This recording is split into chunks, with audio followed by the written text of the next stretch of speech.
দেখ এখন বিবি কুন্ডুর যে টেস্ট পেপার আছে, বিবি কুন্ডু টেস্ট পেপারের মডেল সেট 11খানা আছে, ঠিক আছে?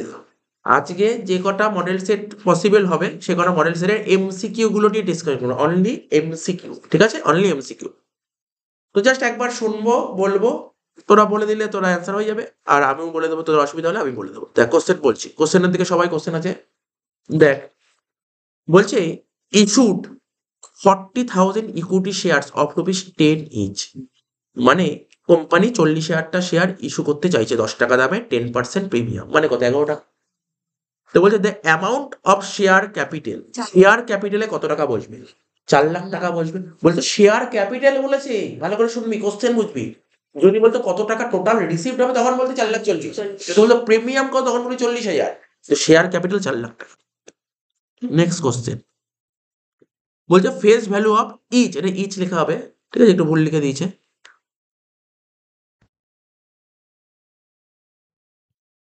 Face value of each share of rupees, ঠিক আছে, অফ রুপিস 10, কল্ড আপ 9 টাকা, পেড আপ ভ্যালু 7 টাকা, শেয়ার ফরফিটিং, শেয়ার ফরফিটিং, শেয়ার মানে শেয়ার ফরফিচার করার সময় শেয়ার ফরফিচার অ্যাকাউন্টকে কত টাকা ক্রেডিট করতাম? 7 টাকা।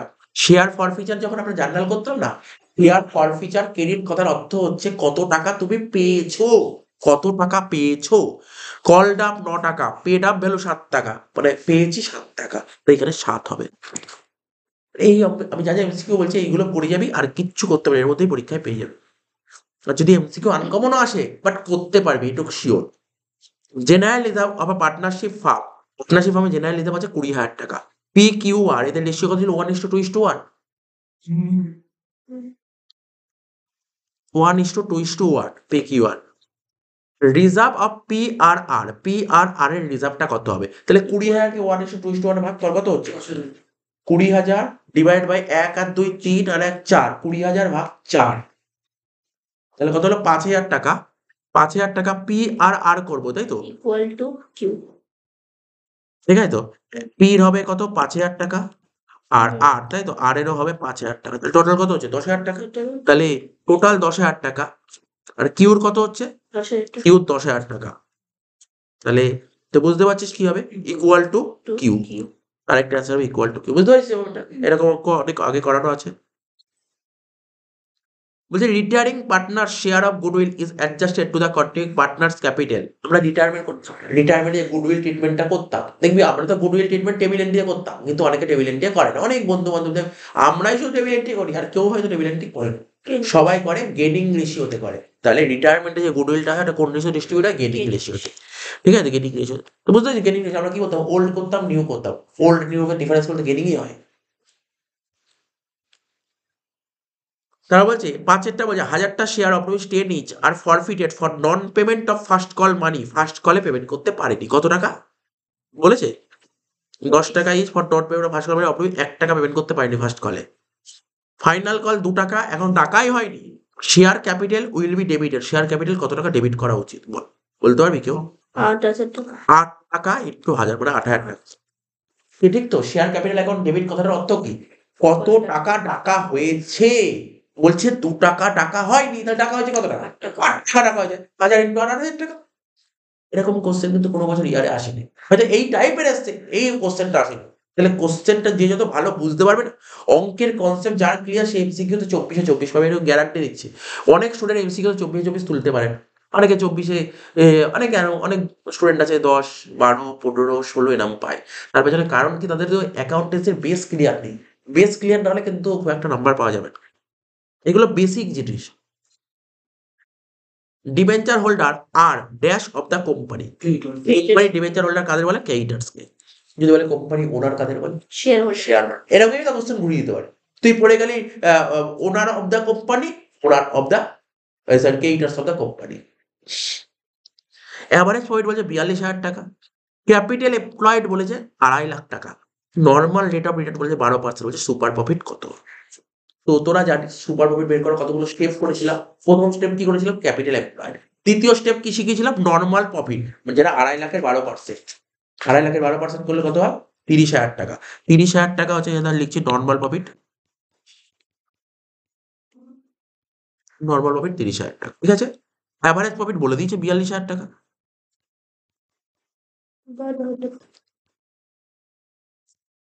তাহলে অ্যাভারেজ প্রফিট থেকে টোটাল প্রফিট বাদ দিলে কি হয়? 12,000 টাকা। 12,000 টাকা সুপার প্রফিট। কারেক্ট অ্যান্সার হয়ে গেল 12,000 টাকা। বুঝতে পারছিস তো সুন্দরভাবে? বলছে causes of reconstruction of a partnership farm. Partnership firm পুনরায় গঠন করা হয় কেন? অ্যাডমিশনের জন্য করা হয়, রিটায়ারমেন্ট হলে করা হয়, ডেথ হলে করা হয়, সবকটাই। এটা যেমন থিওরি, এটা পড়ে যাবি, কমন পড়বে, কিন্তু সব তো থিওরি না। দেখ তুই আগেরটা কি অঙ্ক, তারপর দেখ interest on drawings to a partner. দেখ এটা তুই কেউ যদি মুখস্থ করে, থিওরি হিসেবে মুখস্থ করে করতেই পারে, কিন্তু এটা পড়ার দরকারই নেই। কারণ তোরা যখন পিএল অ্যাপ্রুভ করতে interest on drawings, PL approve কোন দিক বসা? ক্রেডিট দিকে বসে। আর ক্রেডিট দিক মানে ইনকাম। তো ব্যাস, এটা পড়তে হয় না এই সমস্ত জন্য। বলছে ইফ নো ডিড, তাই লেখা ছিল, if no deed the profit sharing ratio of 3 members. এর কি বলার দরকার? বলছে যদি ডিডে উল্লেখ না থাকে পার্টনাররা কোন রেশিও প্রফিট ভাগ করবে, যদি ইকুয়াল হয়, 3 জন পার্টনার হলে 1:1:1, 2 জন হলে 1:1, 1:1, আর এখানে ইকুয়াল দিতে দেবো, দুটোই ঠিক। তাহলে কারেক্ট অ্যান্সার কি হবে? বোথ হবে। বলছে ব্যালেন্স অফ ফরফিটেড শেয়ার। ফরফিটেড শেয়ারে যত টাকা ব্যালেন্স থাকে সেটা কোথায় দেখানো হয়? Capital reserve.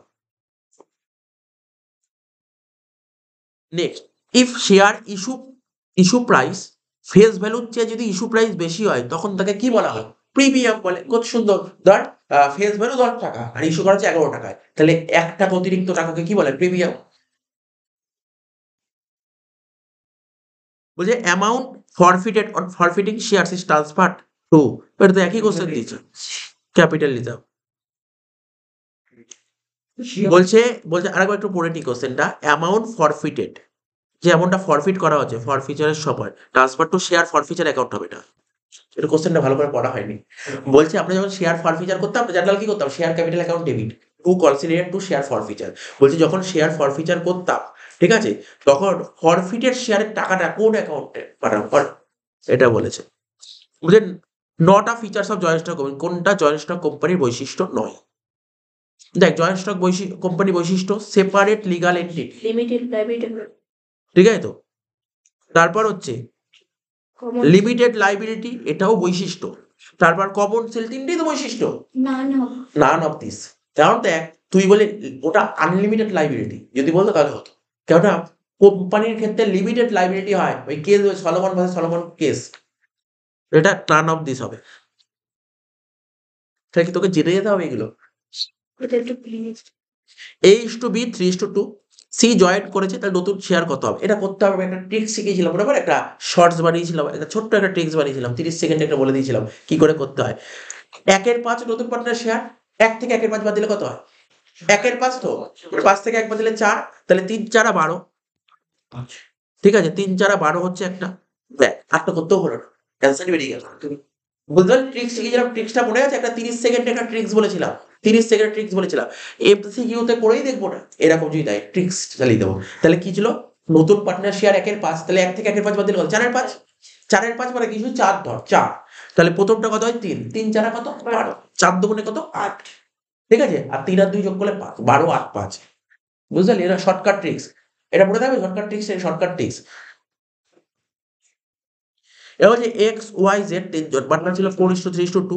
রিটায়ার করেছে কে? ওয়াই। ওয়াই রিটায়ার করেছে, এরপর মাঝখান দিয়ে 3টাকে হাঁটিয়ে দিয়ে রইল কত? 4 আর 2। 4 আর 2 কে ছোট করে দিয়ে কত হচ্ছে? 2 আর 1। 2 আর 1। Correct answer 2:1 caring ratio. Balance of current account. Current অ্যাকাউন্টের ব্যালেন্স ডেবিটও হয়, ক্রেডিটও হয়, অর্থাৎ হবে either debit or credit. Debit হতে পারে, ক্রেডিট হতে পারে। Under fixed capital method share of profit. আচ্ছা, আমরা যেমন পার্টনার্স ক্যাপিটাল শিখেছিলাম, পার্টনার্স ক্যাপিটাল দুটো মেথড হতো মনে পড়ে? একটা ফিক্সড ক্যাপিটাল, একটা ফ্লাকচুয়েটিং ক্যাপিটাল। ফিক্সড ক্যাপিটালে কটা অ্যাকাউন্ট খুলতে হবে বলতে পারবে? দুটো। কি কি? একটা কারেন্ট অ্যাকাউন্ট, একটা ক্যাপিটাল অ্যাকাউন্ট। কারেন্ট আর ফ্লাকচুয়েটিং অনলি একটাই, ক্যাপিটাল। তাহলে বলছে fixed capital share of profit কোন অ্যাকাউন্টে দেখাবো? ক্যাপিটাল অ্যাকাউন্টে দেখাবো না কারেন্ট অ্যাকাউন্টে দেখাবো? Current account. বুঝতে পারলি তো? বলছে টোটাল সেল বলেছে 3,20,000। ক্রেডিট সেল বলেছে 60% অফ ক্যাশ সেল। বলছে ক্যাশ সেল কত? একটু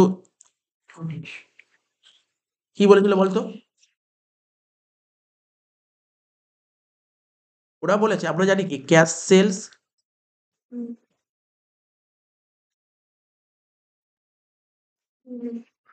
plus credit sales total equal total sales.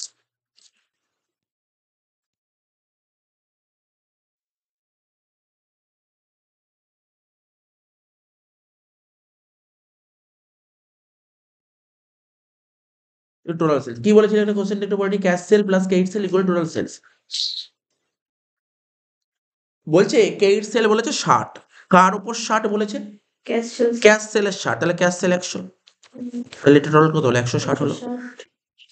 অঙ্কে কি বলে দিয়েছে টাকাটা?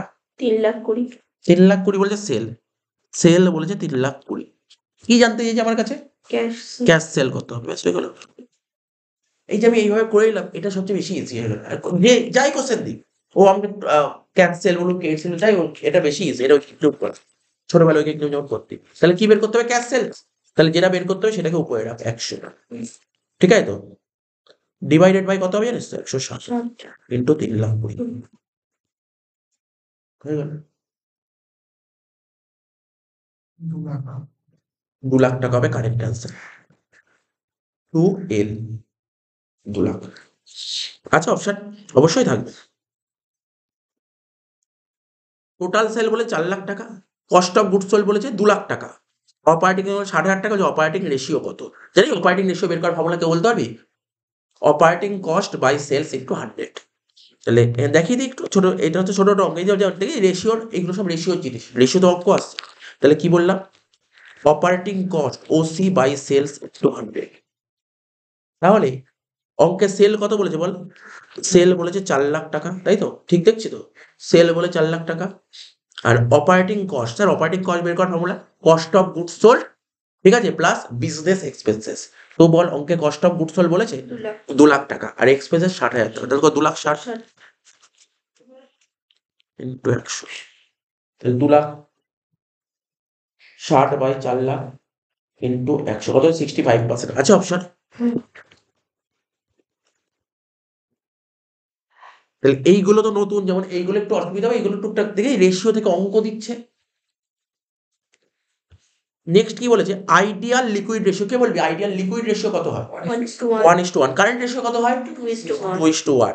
এই দুটোর মধ্যে একটা আসে, এটা পড়ে যাবে।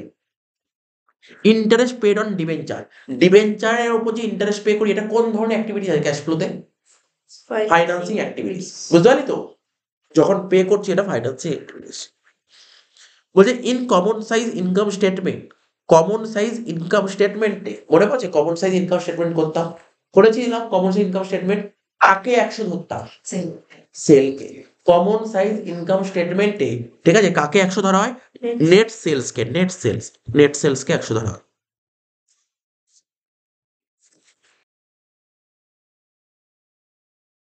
চব্বিশ নম্বরটা, তাই তো? মডেল সেট 1 এ বলেছিল কারেন্ট রেশিও 5:3, ওয়ার্কিং ক্যাপিটাল 80,000, তাহলে কারেন্ট লাইবিলিটি কত হবে? তাহলে কারেন্ট রেশিও, খালিটা চেঞ্জ করে নিই।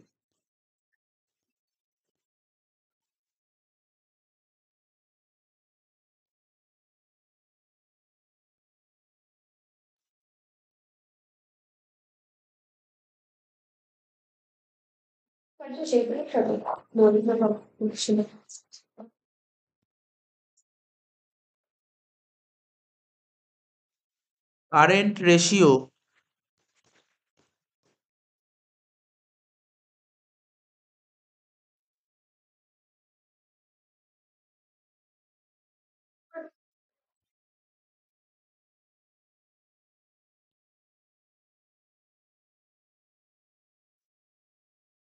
Current ratio equal to CA by CL. তাহলে আমার অঙ্কে কি বলেছিল? কারেন্ট রেশিও বল কত? 5:3। তাহলে 5/3 equal to CA by CL. তার পরের লাইনে কি হবে? সেট 1 চলছে, 3CA ইকুয়াল টু 5CL, তাহলে CA ইকুয়াল টু 5CL/3। এবার ওয়ার্কিং ক্যাপিটাল বের করার ফর্মুলা কি? CA minus CL। Working capital অঙ্কে কত বলে দিয়েছিল? 80,000 টাকা। সি এর জায়গায় লিখবো কি? 5CL/3 মাইনাস CL, এখানে লিখবো 80,000 তা 5 এটা করলে কত 2cl নিচে বলতে হবে, 5cl থেকে 3cl বাদ দিলে 2cl/3, তাহলে কত হচ্ছে 3 8 এই ক্রস মাল্টিপ্লিকেশন করবো, 80 সঙ্গে 3 গুণ করলে কত হয় 2,40,000, তাহলে 2,40,000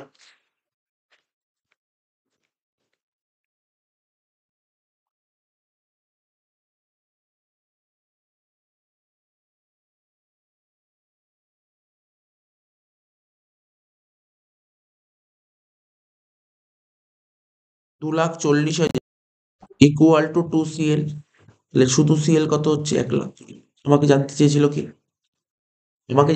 কি সিএল, তাহলে সিএল এর অ্যান্সার কত বেরোলো দেখ 1,20,000 বেরিয়ে গেল অ্যান্সার। এবার করব সেট 2, সেট 1 কমপ্লিট, লাস্ট আনসারটা কি বললেন? 1,20,000।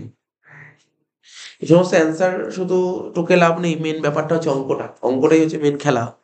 আচ্ছা এবার দেখ এসে কিউ গুলো কি কি দিয়েছিল, যেইগুলো মোটামুটি ডিসকাশন করার মতো সেগুলো করে দিই। A:B বলেছিল 3:2, ঠিক আছে তো। নিউ রেশিও বলেছিল 9:6:5, স্যাক্রিফাইসিং রেশিও কত, তাহলে এই অঙ্কটা করে নি, এটা তো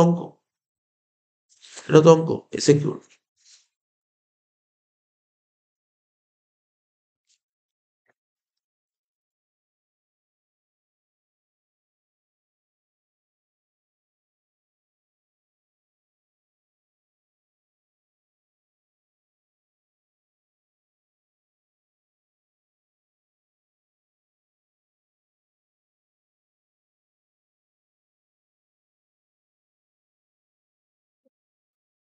অ্যান্সার লেখাই আছে।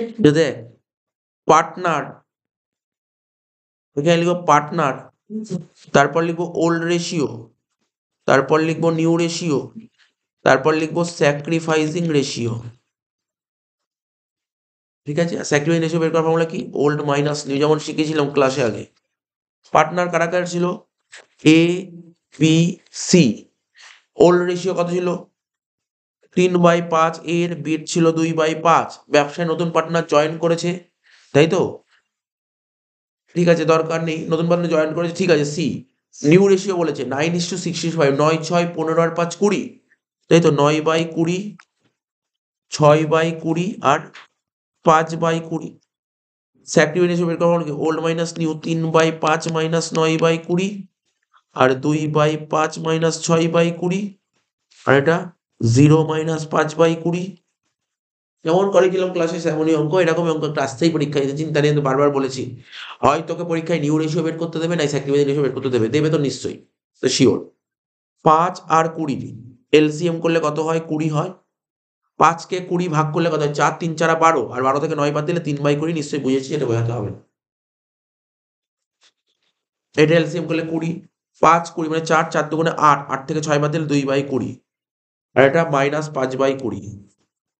কি শিখেছিলাম দেখ, এটা স্যাক্রিফাইস, এটাও স্যাক্রিফাইস, আর এটা গেন।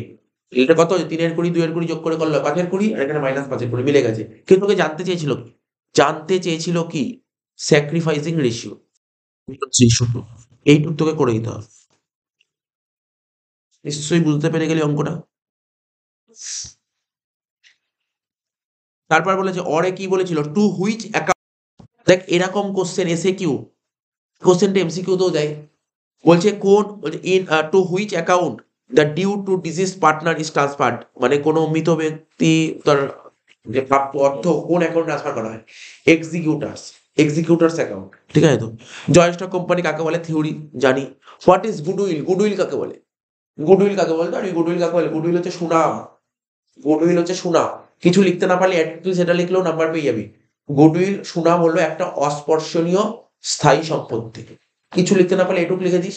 ইংলিশে বলছে intangible fixed asset but not a fictitious assets, আমি দেখবি পিডিএফ পাঠিয়েছি কালকে, লেখা আছে।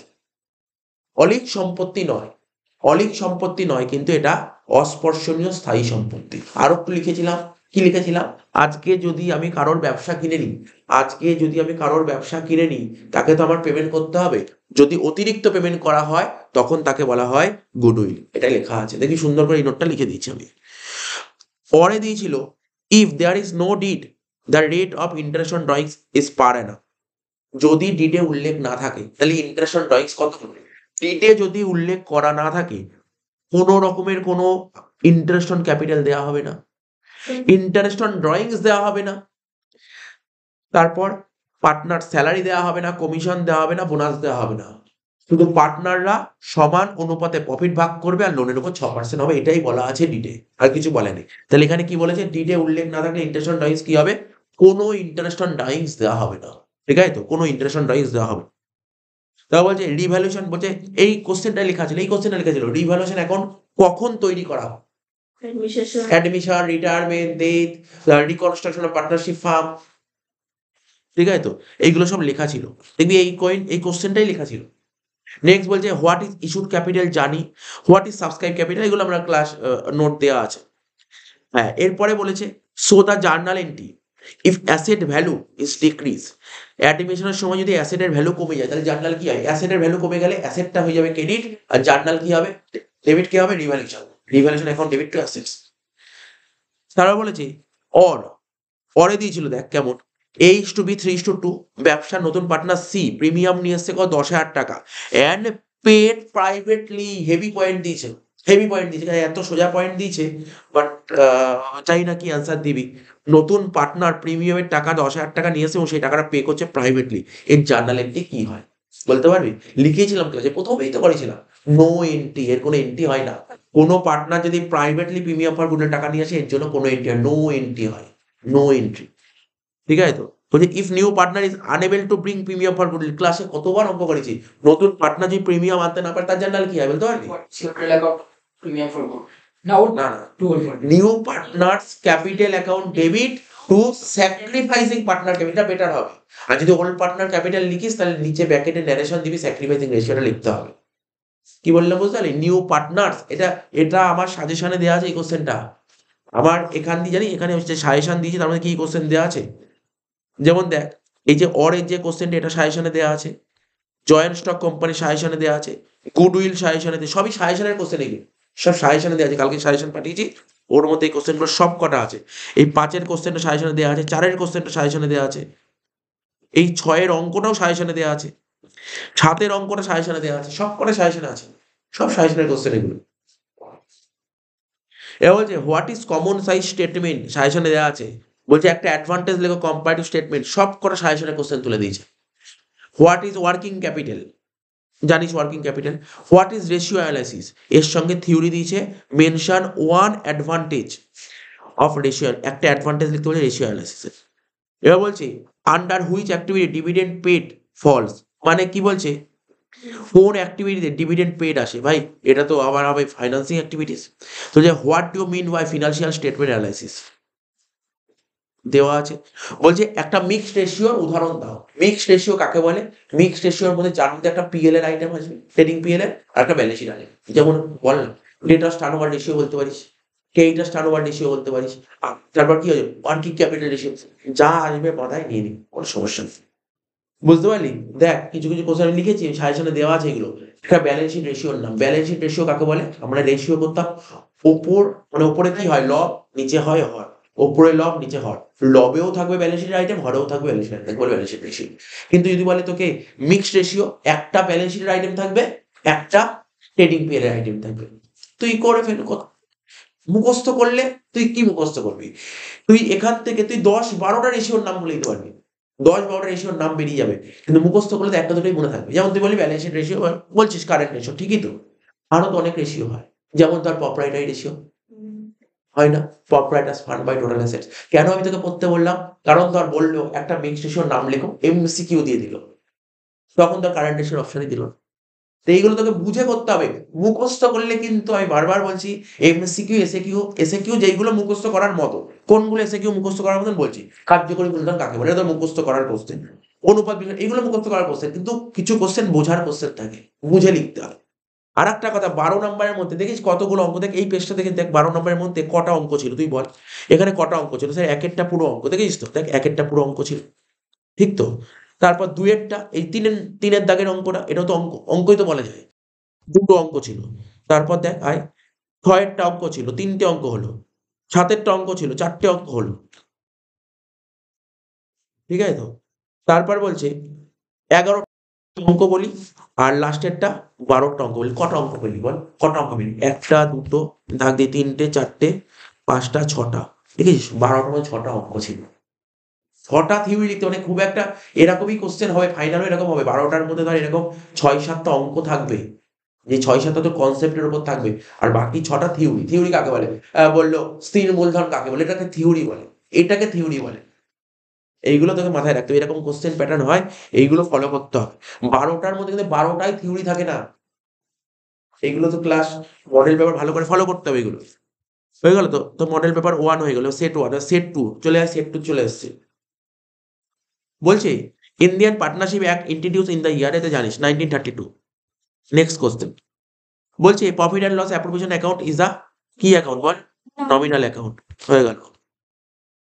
নেক্সট বলছে interest on capital of a partnership firm in the hands of partner. তো ইন্টারেস্ট অন ক্যাপিটাল, আমরা যখন পিএল অ্যাপ্রো করতাম, interest on capital PL appro কোন দিক লিখতাম? ডেবিটে লিখতাম, তার মানে এটা খরচ। Next in partnership business the last step of income statement. বলছে পার্টনারশিপ বিজনেসে ইনকাম স্টেটমেন্টের লাস্ট স্টেপ কোনটা? ইনকাম স্টেটমেন্টের লাস্ট স্টেপ কোনটা? এখানে বলছে ট্রেডিং, পিএল অ্যাপ্রো, ম্যানুফ্যাকচারিং। পিএল অ্যাপ্রো, এর কোনো সন্দেহই নেই, পিএল অ্যাপ্রো হবে এখানে। কেননা আমরা যখন ফাইনাল অ্যাকাউন্ট করি সবার প্রথম কি করতে হয়? প্রফিট অ্যান্ড লস করতাম। বলে স্যার ট্রেডিং করতাম, ওই তো ট্রেডিং আর পিএলটাকে বলছি। ওটা লিখে দিই, আলাদা দিয়েছে। ট্রেডিং করতাম, তারপরে পিএল করতাম, তারপর পিএল অ্যাপ্রো করি। আর একটু একটু গন্ডগোল করলাম, ফাইনাল অ্যাকাউন্টের স্টেপগুলো বলছি। সবার প্রথম করি ম্যানুফ্যাকচারিং, তারপর করি ট্রেডিং, তারপর করি পিএল, তারপর করি পিএল অ্যাপ্রো, সবার লাস্টে পিএল অ্যাপ্রোই করি।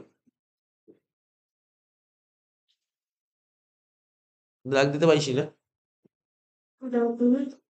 তারা বলছে কি এখানে দেখ question, the profit sharing ratio between X and Y 2:1 and Y and the 3:2। The profit sharing ratio, কি বলছে? The profit sharing ratio of X Y Z কত হবে? এ তো কতবার শিখিয়েছি তোদের, করে দিচ্ছি এখানে, অসুবিধা হবে নাহলে দেখতে। এক্স, ওয়াই আর জেড কত বলেছিল? এক্স আর ওয়াই কত বলেছিল বল? 2:1। আর ওয়াই আর জেড কত বলেছে?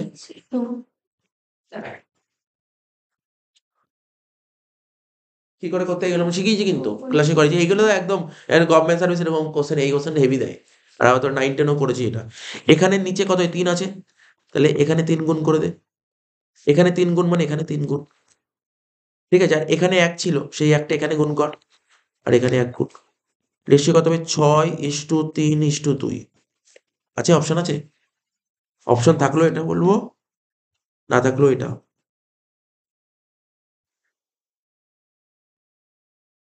6:3:2। Next, the access of actual profit over normal. বলছে নর্মাল প্রফিটের চেয়ে যদি অতিরিক্ত প্রফিট থাকে তখন তাকে কি বলে? Super profit. Average profit is 15। আর যখনই কোশ্চেন পাবি না, অপশনের দিকে খুব একটা তাকাবি, কোশ্চেনটা আরো দুবার ভালো করে পড়ে বুঝে নিবি, তারপর অপশনের দিকে তাকাবি। কারণ অপশনের দিকে তাকালে ব্রেন ঘুরে যেতে পারে, অনেক সময় ঘুরে যায়। ঠিক আছে? সুতরাং কোশ্চেনটা ভালো করে পড়, বোঝ কি বলেছে। অ্যাভারেজ প্রফিট 15,000 টাকা। ভ্যালু অফ গুডউইল বলেছে on 2 year purchase of super profit 20,000 টাকা। বলছে নর্মাল প্রফিট কত? এই তো কতবার করানো অঙ্ক। তো ঠিক আছে, তো বলে দিচ্ছি অঙ্কটা। অ্যাভারেজ প্রফিট 15,000 টাকা বলেছে, আর গুডউইল বলেছে সুপার প্রফিট মেথডে কত টাকা? 20,000 টাকা। তাহলে যদি বলি goodwill super profit into number of year of purchase, goodwill কত বলেছে? 20,000। সুপার প্রফিট আর number of year of purchase কত? 2। তাহলে সুপার প্রফিট কত বেরোলো বল? 10,000। সুপার প্রফিট তো 10,000 বেরোলো। আমাকে অ্যাভারেজ প্রফিট বলে দিয়েছে 15,000। তাহলে অরিজিনালটা কত ছিল? তাহলে তোকে বলতে হবে এখানে। তাহলে তোকে জানতে চেয়েছে কি? তোকে জানতে চেয়েছে কি নরমাল প্রফিট কত, তাই তো? এভারেজ প্রফিট বলে দিয়েছে 15,000। তাহলে আমরা কি জানতাম ফর্মুলা? এখানে লিখি। আমরা জানি সুপার প্রফিট বের করার ফর্মুলা কি? Average profit minus normal profit. Super profit কত? 10,000। আর এভারেজ প্রফিট কত বলেছে? 15,000 মাইনাস নরমাল প্রফিট।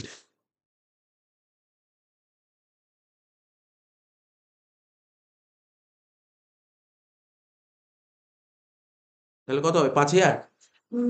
বুঝতে পারলি অ্যান্সার কত হচ্ছে? অ্যান্সার 5,000 হচ্ছে।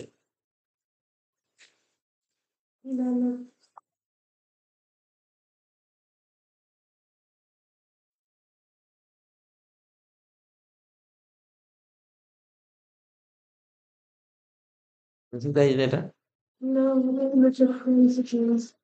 এটা 5,000 হবে তাই তো? বুঝতে পারলি তো 5,000 কি করে হলো বল না?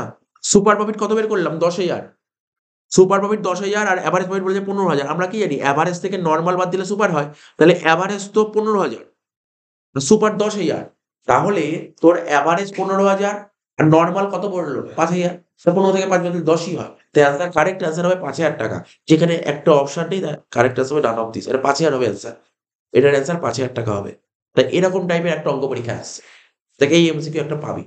এরকম টাইপের একটা এমসিকিউ পাবি। তো the provision by which the value of goodwill can be derived, কত নম্বর ধারায় বলছে যে বিধান ওই অংশীদারি কারবারে সুনামের মূল্য উদ্ভূত আছে? কোন ধারায় সুনামের কথা বলা আছে? এটা তো জানিস। দেখ accounting standard 3 cash flow statement, accounting standard 6 এর ডেপ্রিসিয়েশন বলা আছে, accounting standard 10 property plant equipment বলা আছে। এসব বলে দেব কোন কোন সেকশনে কি কি বলা আছে। অ্যাকাউন্টিং স্ট্যান্ডার্ড 26 এ বলা আছে গুডউইল। আমি সবকটা সেকশন বলে কোন কোন, সরি সবকটা এজ বলে দিলাম কোন কোন এজ এ কি কি বলা আছে। ঠিক আছে তো? তোর এবছর সিলেবাসে কি কি এস আছে জানিস? ঘাবড়ে যাবি না। 3 আছে আর 10, 3 আছে আর হচ্ছে 26 আছে। 3 আর 26, 3 এ কি আছে? Cash flow. 26 এ কি আছে? গুডউইল। সুতরাং এটাই মাথায় রাখবি। 9টা কি? The ratio in which profit or loss on revaluation is to be transferred among the existing partner. তো বুঝতেই পারছিস, বলছে যে কোন রেশিওতে রিভ্যালুয়েশন যে প্রফিট বা লস হয় কোন রেশিওতে পুরোনো পার্টনারদের মধ্যে ভাগ করি? Old ratio. তারপর বলছে Sagar, Sritam and Shantanu are equal partner in a partnership firm. ঠিক আছে, এটা কি কি লিখেছে? ও বাবা, শান্তনু এটা।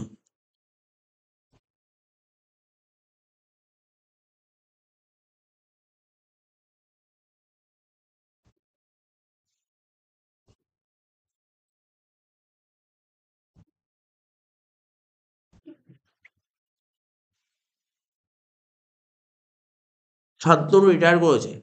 ঠিক আছে, on is retirement the goodwill of the farm has been valued 2,40,000। যখন রিটায়ার করেছে তখন ওর গুডউইল কত ছিল? ফার্মের গুডউইল 2,40,000 টাকা। ঠিক আছে, the amount to be credited to Shantanu's capital. ঠিক আছে তো, Shantanu's capital account will be. আমি কালকেও বলছিলাম ক্লাসে করার সময় রিটায়ারমেন্টের গুডউইল বলেছে। রিটায়ারমেন্টের গুডউইল স্যার এটা 1 নম্বরে এমসিকিউ জন্য টেবিল এন্ট্রি করবো। কেন করবো টেবিল এন্ট্রি?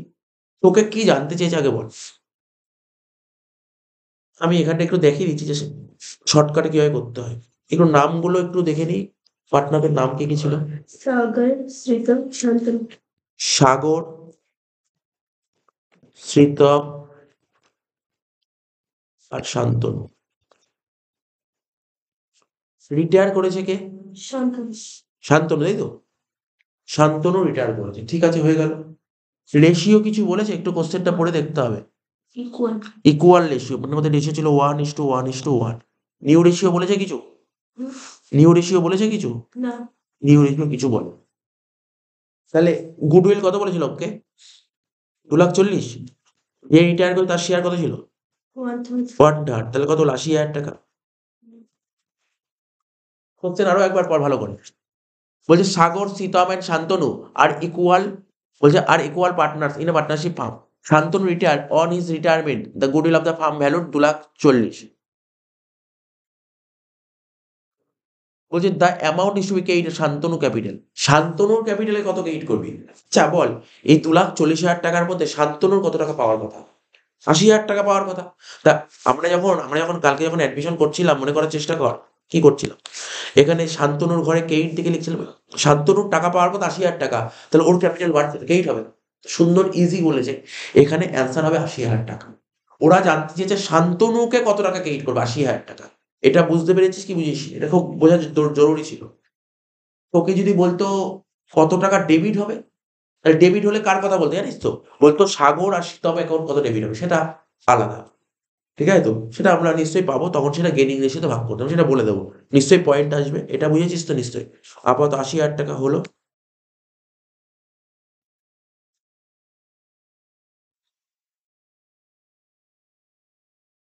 নেক্সট বলেছে the share on which money is refund the first on liquidation of a company known as.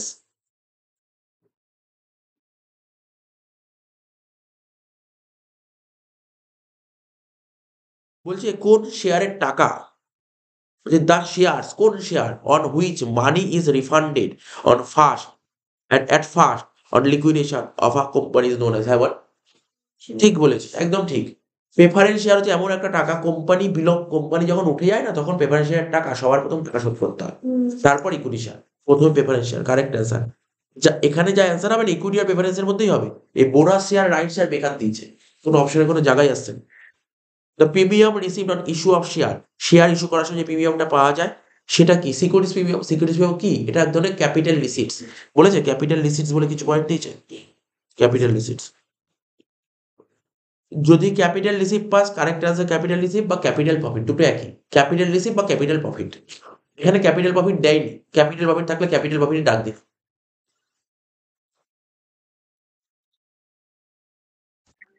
The provision for the issue of share at a premium is stated in the Company Act 2013. Company অ্যাক্টের কত নম্বর ধারায়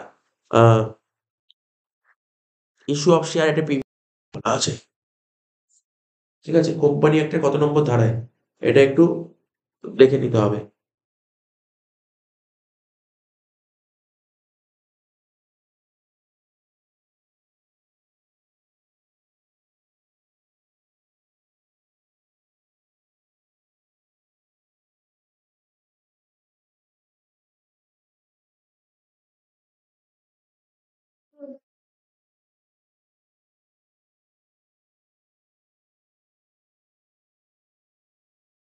section 52। Sir ওইটা দাগ মারা আছে sir. দাগ দিয়ে পেন্সিলে তবে দাগ দিয়ে দিচ্ছি। এটা এটা নতুন একটা পয়েন্ট পেলাম, এটা মাথায় রাখবি। হ্যাঁ, তোরা একটা কাজ করবি, যখন ইস্যু অফ শেয়ার চ্যাপ্টারে যে সেকশন গুলো পাবি না, একটা জায়গায় না নোট করে রাখবি, তাহলে পড়তে সুবিধা হবে।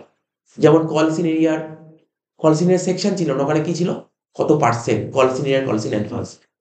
এখানে পড়বি কি, ইস্যু অফ শেয়ার কত নম্বর ধারায় বলা আছে, ইস্যু অফ মানে কোম্পানি যখন শেয়ার ইস্যু করবে প্রিমিয়াম, সেটা কত নম্বর ধারায় বলা আছে, 52।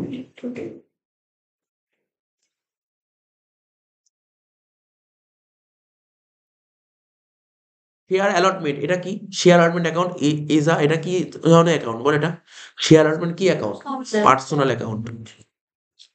2013, আচ্ছা sorry, as per company act 2013 the maximum rate of interest পার অ্যানাম, এই মাত্র বলছিলাম, বলতে বলতে দেখ কোশ্চেনটা, পলিসির উপর ইন্টারেস্ট কত পার্সেন্ট হয়? 12%। 12%, না না 6 মানবি না, 6 পুরনো সিলেবাস ছিল। 5 আর 6 যেটা আছে ওই তো না পুরনো সিলেবাসের, ঠিক আছে তো। নতুন সিলেবাস, এরিয়ার আর অ্যাডভান্স 10 আর 12 ডবল হয়ে গেছে, ঠিক আছে তো। হ্যাঁ, যদি পরীক্ষায় তোর অপশন দেয়, যদি তোর 12 দিল না বা ধর 10 দিল না, তখন 5-6 টাকা টার্গেট করবি। কি বললাম বুঝতে পারলি? বলছে forfeited share can be reissued. Forfeited share, আমরা যে শেয়ারগুলো ফরফিট করি সেগুলো রিইস্যু করতে পারি, পারে করতে পারি, প্রিমিয়াম দিয়ে সব করাতে করতে পারি। Interest on debenture is determined. Interest on debenture, আচ্ছা আমরা যে ডিবেঞ্চার ইন্টারেস্ট ক্যালকুলেট করতাম কোন ভ্যালুর উপর ক্যালকুলেট করতাম মনে আছে? Face value. ফেস ভ্যালু, খুব সুন্দর কোশ্চেন দিয়েছে, কমন কোশ্চেন না কিন্তু কোশ্চেন গুলো পারা কোশ্চেন। কমন মানে আমি বলতে চাচ্ছি যেগুলো ইয়ারে এসছে সেরকম কমন কিছু নেই, অনেক কিছু নেই কিন্তু বাট পারা যাচ্ছে। Interest on debenture is transfer on which, কোন অ্যাকাউন্টে ইন্টারেস্ট অন ডিবেঞ্চার ট্রান্সফার করা হয়, এমন কোন অ্যাকাউন্টে ইন্টারেস্ট অন ডিবেঞ্চার ট্রান্সফার করে বলতে পারবি? ইন্টারেস্ট অন ডিবেঞ্চার জার্নাল কি ছিল? আমি বলেছিলাম এবছর পরীক্ষার জন্য ইন্টারেস্ট অন ডিবেঞ্চার অঙ্ক ইম্পর্টেন্ট আছে। ইন্টারেস্ট অন ডিবেঞ্চার জার্নাল কি হয়? প্রথম journal paid journal, interest on debenture account debit to bank. তারপর পেডটা কি করতে ট্রান্সফার করতাম, কোথায় ট্রান্সফার করতাম? পিএল এ, মনে পড়ছে? PL account debit two interest on debenture, তাহলে কোথায় ট্রান্সফার করবো? ওটা পিএল অ্যাকাউন্ট। পুরো দেখ দেখি কিভাবে common question. Investment in debenture payable after 5 years.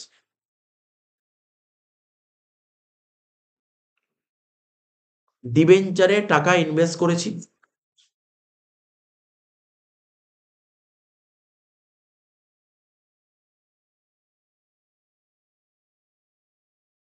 আচ্ছা ডিবেঞ্চারে টাকাটা ইনভেস্ট করেছি, এটা কি ধরনের ইনভেস্টমেন্ট? এটা কি ধরনের ইনভেস্টমেন্ট? ফিক্সড অ্যাসেটস,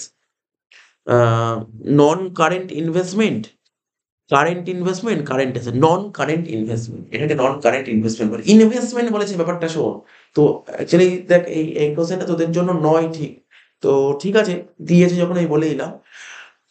যে প্রপার যে ব্যালেন্স শিটের ফরম্যাট হয়, নতুন ফরম্যাট যে 2013 সালে বলছে, সেখানে ব্যালেন্স শিটে কারেন্ট ইনভেস্টমেন্টের একটা ঘর আছে আর একটা নন কারেন্ট ইনভেস্টমেন্ট আছে। কারেন্ট ইনভেস্টমেন্ট যেটা 12 মাসের মধ্যে কারেন্ট 12 মাস ক্রস করলে তখন থেকে non current investment. Current asset fixed অ্যাসেটের ব্যাপার নেই এখানে। নেক্সট বলছে in common size balance sheet 100 is considered. Common size balance sheet কাকে 100 কনসিডার করা হয়? ব্যালেন্স শিট বলেছে, balance sheet. Common size income statement বললে সেলটাকে 100 ধরা হয়, কিন্তু ব্যালেন্স শিট বললে কাকে 100 ধরা হয়? টোটালটাকে। সে টোটাল অ্যাসেটও হতে পারে, টোটাল লাইবিলিটিও হতে পারে।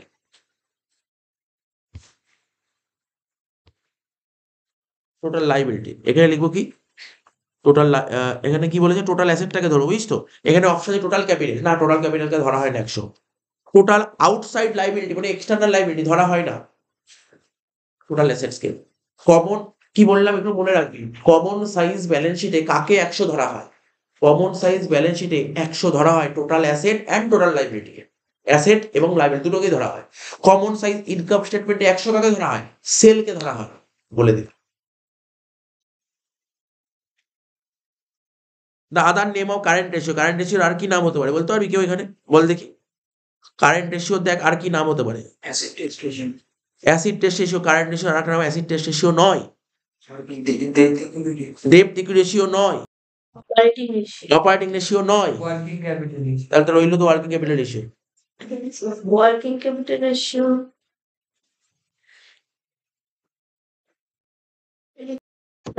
হ্যাঁ বল। কি করে বুঝলাম না? কি করে বুঝলাম এটা তো কি করে বলবো, এই তো 12-15 বছর ধরে পড়াচ্ছি, সেটা আমি জানি এটা। তো যাই হোক, কারেন্ট রেশিওর ফর্মুলা কি জানিস? আমি তো সিম্পল ফর্মুলা বলেছি, সিএ বাই সিএল। ওয়ার্কিং ক্যাপিটালের ফর্মুলা কি? CA minus CL. তুই বাকিগুলো সব কটা ফর্মুলা কভার কর, তুই নিজেই বুঝিয়ে আর বলতে হবে না। অ্যাকচুয়ালি কারেন্ট রেশিওর আরেকটা নাম ওয়ার্কিং ক্যাপিটাল রেশিও। যদি কখনো ওয়ার্কিং ক্যাপিটাল রেশিও দিয়ে দেয় মানেই কিন্তু কারেন্ট রেশিও, ঠিক আছে? ওয়ার্কিং ক্যাপিটাল রেশিও বলেছি, ভালো করে শুনবি, কথাটা ফোকাস করবি। Working capital current asset minus current liability, কিন্তু ওয়ার্কিং ক্যাপিটাল রেশিও মানে current asset by current liabilities, ঠিক আছে তো? আর ডেপ্ট ইকুইটি রেশিও হলো acid test ratio. Acid test রেশিওর আর একটা নাম কি ছিল? Quick ratio. কুইক রেশিও ছিল অ্যাসিডের, আর একটা নাম ছিল কুইক রেশিও, আর একটা কি ছিল বল? Liquid ratio. Liquid ratio. বুঝতে পারলি তো? তো এগুলো দেখেছি একটু গন্ডগোল করে ফেলে, এটা গন্ডগোল করে ফেলেছিস। তারপর বলেছে গ্রস প্রফিট রেশিও বলেছে 25%, কস্ট অফ গুডস সোল্ড বলে 3 লাখ টাকা, গ্রস প্রফিট কত হবে? এটা মুখোমুখি করা যাবে। জিপি 25% বলেছে। 25% মানে কত? ছোট করলে 1/4। কিন্তু জিপি প্রফিট সেলের উপর হয় বা কস্টের উপর হয়, কিন্তু এখানে বলেছি প্রফিটটা কার উপর, সেল না কস্ট? আমি বলেছিলাম প্রফিট কার উপর, কিছু বলে না দিলে সবসময় সেলের উপর, কিছু বলে না দিলে সবসময় সেলের উপর, কিছু বলে না দিলে সব সময় সেলের উপর, ঠিক আছে তো? তো সেলের উপর 1/4 হলে কস্টের উপর কত হয়? 1/3। সেলের উপর 1/4 হলে কস্টের উপর কত হয়? 1 কম হয়, 1/3। তাহলে 3 লাখকে 1/3 দিয়ে ভাগ করলে কত হয়? 1 লাখ টাকা। 3 লাখকে 3 দিয়ে ভাগ করলে কত? 1 লাখ টাকা। কারেক্ট অ্যান্সার হবে 1 লাখ টাকা। এখনো বুঝিসনি? এরা বুঝতে হবে। আবার বলছি যে বলছি শুনবি, মন দিয়ে শুনবি। 25% মানে কত? এই দেখ আমি এখানে ছোট করে দেখে দিচ্ছি। সিম্পল জিনিস এগুলো, 11 করা জিনিস সব। দেখছো? জিপি বলেছে কত পার্সেন্ট বল? 25%। 25% মানে কত? 1/4 বলতে পারি, কারণ 1/4 হলে বুঝেছিস তো, 25/100 করলে 1/4। জিপি এখানে বলেছে অন সেল বা অন কস্ট বলেনি, কিছু না বললে অন সেলই হয়, কিছু না বললে অন সেল হয়। তাহলে আমি এখানে লিখবো বাদিকে সি আর এখানে লিখবো এস। সি মানে কস্ট, এস মানে সেল। তাহলে 1/4 কার ঘরে লিখবো? সির ঘরে লিখবো না এস এর ঘরে লিখবো? এস এর ঘরে লিখবো, সেলের উপর 1/4। যখন আমরা কোন দিকে আছি? এটা ডান দিকে আছি। ডান দিক থেকে কোন দিকে আসতে হবে? বাঁ দিকে আসতে হবে। যখনই রাইট থেকে লেফটে আসবি তখন কমে যায়। রাইট থেকে লেফট একটা ট্রিক শিখিয়ে দিচ্ছি, রাইট থেকে লেফটে আসলে কমে যায়। স্যার কত কমাবো? দেখ ভালো করে দেখ, কি কমাবো? উপরে কত আছে? এখানে একই রাখা। নিচে কত লিখবো? এইটার এটার বিয়োগফল, 4 আর 1 এর বিয়োগফল কত হয়? 3। যে কোনো সংখ্যাই হবে, আমি যে কোনো পার্সেন্ট, শুধু এখানে 20 কেন রে? এমন একটা পার্সেন্টেজ বলি যে 15% বলতে পারবি না, তুই বল স্যার 15% বলুন। সেলের উপর 15% মানে কত? এটা 15/100, তাহলে কষ্টের উপর কত হয় এবার? 15/85। সিম্পল জিনিস, সিম্পল ট্রিক্স এটা। যে কোনো পারে, অনেকে যারা মুখস্থ করবে তারা কটা মুখস্থ করতে পারে জানিস? যারা মুখস্থ করবে ওরা মুখস্থ করবে 20% পারবে, 25% পারবে, 33.33% পারবে, ওরা 16.23% পারবে, আর 50% পারবে। এর বাইরে কিচ্ছু মুখস্থ করতে পারবে না। পারবে এটা মুখস্থ করতে। কিন্তু এটা যে কোনো ভাবে এই ফরম্যাটে যে কোনো ফরম্যাট আসবে, একটা মাথা থেকে একটা যে কোনো ফর্মুলা নিয়ে চলে আসবে। স্যার 25% বললাম, ধর 23% হয়ে যাবে। 23% এখানে আসবে না। এখানে সব চলে আসবে। হেভি ট্রিক্স এটা। 16.3 মেবি এটা বলছি। 16.23 এটাকে 1/6 বলে শর্টে।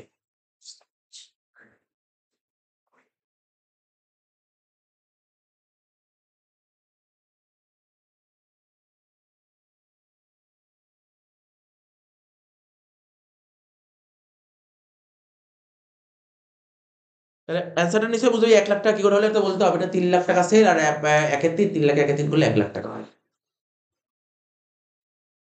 Payment of dividend is included in which cash flow as per AS3? Payment of dividend হচ্ছে জানি সেটা বলতে হবে না। Financing cash flow. বলছে sources of cash inflow from financing activities. Source এখানে বলছে আচ্ছা কোনটা সোর্স আসবে? সোর্স বলেছে ফাইন্যান্সিং এর সোর্স। আচ্ছা সোর্স মানে কি আর অ্যাপ্লিকেশন মানে একটু বলি। সোর্স মানে আমরা যখন ক্যাশ ফ্লো করতাম দেখবি টাকা আসতো আর টাকা যেত। টাকা আসাকে বলা হয় সোর্স, টাকা যাওয়াকে বলা হয় অ্যাপ্লিকেশন। ঠিক আছে? বা সোর্স নাম এই অ্যাপ্লিকেশন না বলে ইউজড বলতে পারি। ইউজড মানেও অ্যাপ্লিকেশন। ইউজ মানে টাকা যাওয়া আর সোর্স মানে টাকা আসা। তাহলে এখানে সেল অফ গুডস এটা কি ফাইন্যান্সিং এ আসে? না। সেল অফ অ্যাসেটস এটা কি ফাইন্যান্সিং এ আসে? না। শেয়ার রিফান্ড অফ ট্যাক্স এটা কি ফাইন্যান্সিং এ আসে? না। তাহলে রইল কি? শেয়ার ইস্যু অফ শেয়ারস এটা আসবে। এসে কিউ কি ছিল? What is divisible profit? বলছে what is profit and loss appropriation account, what is fixed capital account, what is charge against profit, what is appropriation of profit, what do mean by drawings against profit. আমরা drawings দু রকম করেছিলাম, একটা drawings against profit হয়, একটা drawings against capital হয়। একটা drawing আমরা যখন টাকা তুলতাম, কেউ ক্যাপিটাল থেকে টাকা তুলতো, কেউ প্রফিট থেকে টাকা তুলতো। ঠিক আছে? ক্যাপিটাল থেকে টাকা তুললে তার উপর আইওসি হয়, আর প্রফিট থেকে টাকা তুললে তার উপর আইওটি হয়। দেখ আমি হুট করে দেখ বলে দিলাম, তোকে যদি কখনো পরীক্ষায় বলে যে একটা পার্থক্য লেখে 1 নম্বর, ড্রয়িংস আউট অফ ক্যাপিটাল আর আউট অফ প্রফিট, তুই পড়েই যাস, তবু লিখে দিতে পারবি। কি লিখবি? বলবি স্যার যদি ক্যাপিটাল থেকে টাকা তুলি তখন তাকে বলে ড্রয়িংস আউট অফ ক্যাপিটাল, যদি প্রফিট থেকে টাকা তুলি তখন তাকে বলে ড্রয়িংস আউট অফ প্রফিট। আর একটা পার্থক্য বলতে পারবি, ড্রয়িংস আউট অফ ক্যাপিটালের উপর আইওসি হয় আর ড্রয়িংস আউট অফ প্রফিটের উপর আইওটি হয়। দেখ না পড়ে দুটো পার্থক্য লিখে দিতে হবে, দুটো পার্থক্য না পড়ে। কনসেপ্ট জানা খুব জরুরি। সব থিওরি পড়তে হয়, না পড়েও কিন্তু থিওরি লেখা যেতে পারে। What is reconstruction of partnership? ঠিক আছে। What is gaining ratio? ঠিক আছে তো? তারপর যে what is preference share, what is calls in arrear, reserve capital কাকে বলে? ঠিক আছে? এগুলো সব দেওয়া আছে। BRR debenture, cash and cash equivalent কাকে বলে? What do mean by accounting ratio, what is mixed ratio, what is solvency ratio, what do mean by comparative statement, what is common size income. সব কটা কোশ্চেনই আছে। যদি কোনো question common না থাকে বলবি, নিশ্চয়ই তো আছে বই।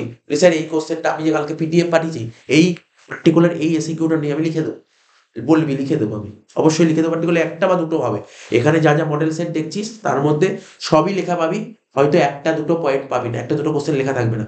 সেই দুটো কোশ্চেন বলবে, এই দুটো কোশ্চেন লিখা পাঠিস, বুঝতে পারলি তো? এবং সেটাকে এক্সট্রা পিডিএফ বলবো। মেন পিডিএফ কালকে যেটা দিয়েছি ওখান থেকেই পরীক্ষায় আসবে, ওটা এক্সট্রা দেবো। দেখ এই এসে কিউর পেজটা ভালো করে ফলো কর, এখানে একটা অঙ্ক দিয়েছে, তাহলে এই এরকম ফরম্যাট তো আসবে না তবে, অঙ্ক তো থাকবেই না কিছু। যেটা আগের সেট ছিল সেট ওয়ান ওই প্যাটার্নই পরীক্ষায় আসবে। বুঝতে পারি তো কি বলে? এখানে কোনো অঙ্কই নেই, অঙ্ক তো থাকবেই, 3-4টে অঙ্ক থাকবেই এসে কিউতে, এই বললাম। তাহলে হয়ে গেল সেট 2, এবার সেট 3 তে চলে আসি।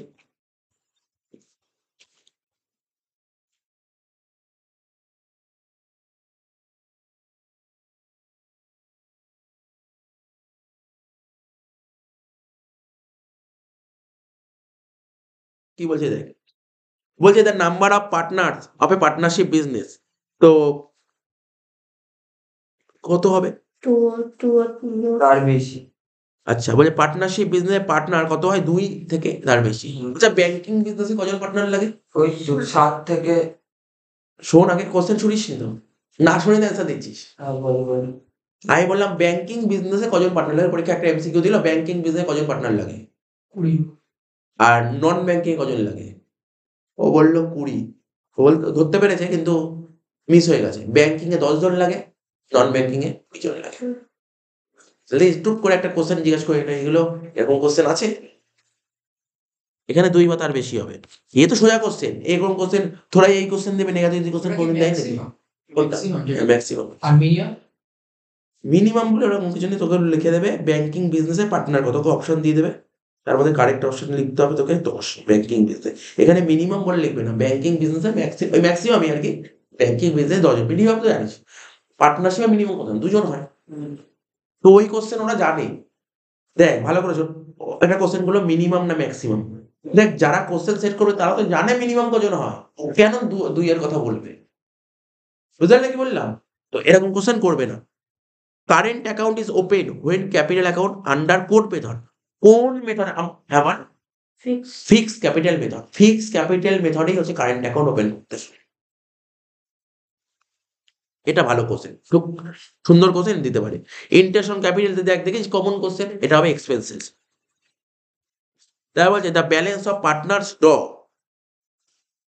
আচ্ছা, ড্রয়িংস অ্যাকাউন্ট আর কি, ড্রয়িংস অ্যাকাউন্ট অংশের উত্তোলনের জের, ইংলিশটা বাংলাটা মিলিয়ে মিশিয়ে পড়তে হলো।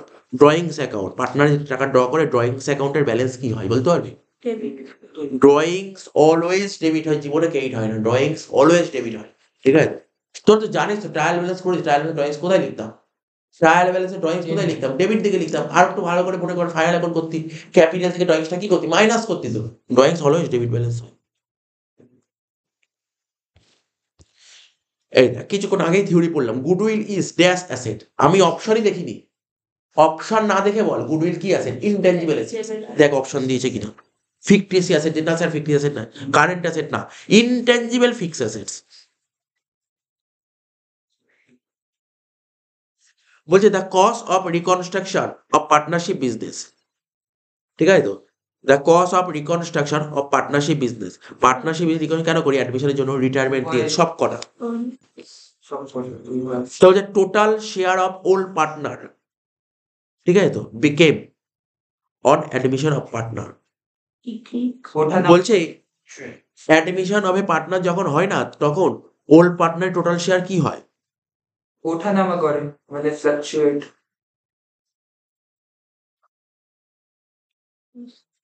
ইনক্রিজ তো কোনোদিন হবে না, ইনক্রিজ তো কখনোই হবে না। ওল্ড পার্টনারদের শেয়ার আগে যা ছিল তো এখন তো বেড়ে যায়।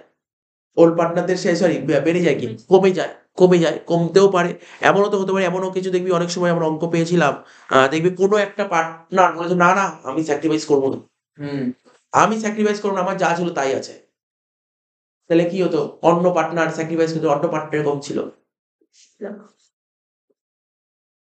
বা কখনো কখনো অ্যাডমিশনে এরকম অঙ্কও পেয়েছিলাম, ওর ওল্ড পার্টনার যা ছিল এখন ও আর একটু বেশি হয়ে গেছিল, এরকম হয়েছিল। তার মানে কি হয়, এটা কি লিখবি?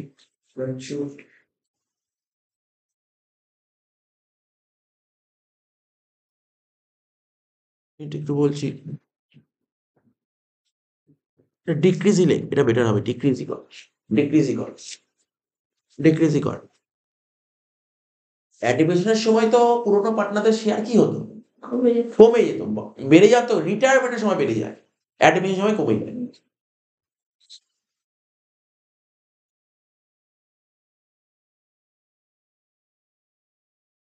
এবার বলছে the value of assets and liabilities become on revaluation.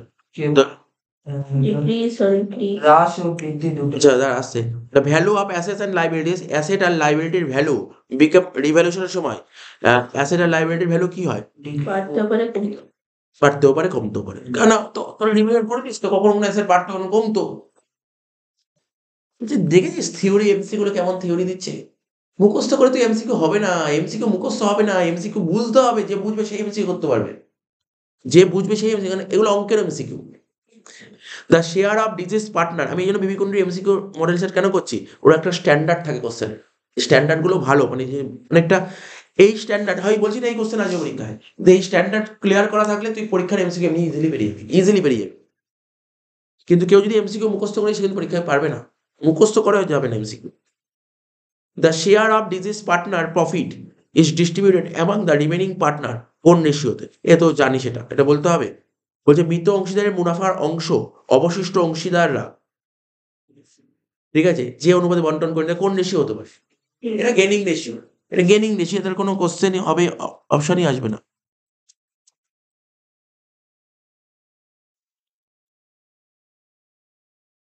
তারপর বলছে on death of partner the business may be, মানে ডেথ হলে সেই বিজনেসটা কি হতে পারে? reconstructed. না No, continue. যে ঠিক আছে তো? তো দেখ, কোনো পার্টনার যদি ডেথ হয়ে যায়, সে ব্যবসা চাইলে বন্ধ হতে পারে, হতেই পারে বন্ধ। দেখ, তিনজন মিলে বিজনেসে একজন পার্টনার মরে গেল, তো বাকি পার্টনার এখানে রুলই আছে, ব্যবসা বন্ধ করে দেওয়া যেতে পারে। Mm. এমনও হতে পারে যে তিনজন পার্টনার ছিল, একজন মারা গেল, দুজন মিলে বলছে না চলো আমরাই দুজন ব্যবসা করবো, নতুন করে আবার বিজনেস তৈরি করতে, রিকনস্ট্রাকশন করতে হবে, বা ধর Continue. চালু করতে পারে, যে কোনো একটি, এনি ওয়ান অফ দিস, বুঝতে পারলি তো? ফিচার অফ এ কোম্পানি জানিস, limited liability, perpetual entity, common seal, all of this হবে। Share allotment, personal account. 2013 সালের কোম্পানি আইনে যে ধারায় issue of share at discount mention in which section of company act 30, company অ্যাক্টের কত নম্বর ধারায়, ঠিক আছে, কোম্পানি অ্যাক্ট 2013 কত নম্বর ধারায় issue of share at a ডিসকাউন্টের কথা বলা আছে? 78 53, যদিও ডিসকাউন্ট তো নেই, ডিসকাউন্ট উঠে গেছে, বাট ডিসকাউন্ট নেই আমার অঙ্ক আসবে না, ঠিক আছে, কিন্তু ডিসকাউন্টের রুল বলা আছে। কি রুল? যে কোনো কোম্পানি ডিসকাউন্টে শেয়ার ইস্যু করলে তার কি শাস্তি আছে? শাস্তি আছে। কোনো কোম্পানি ডিসকাউন্টে শেয়ার ইস্যু করে 5 লাখ টাকার মতো ফাইন লাগে।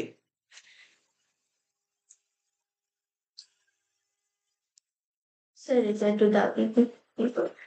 এটা লেখা নেই, দাগ দেওয়া ছিল না? এটা No, I took the time.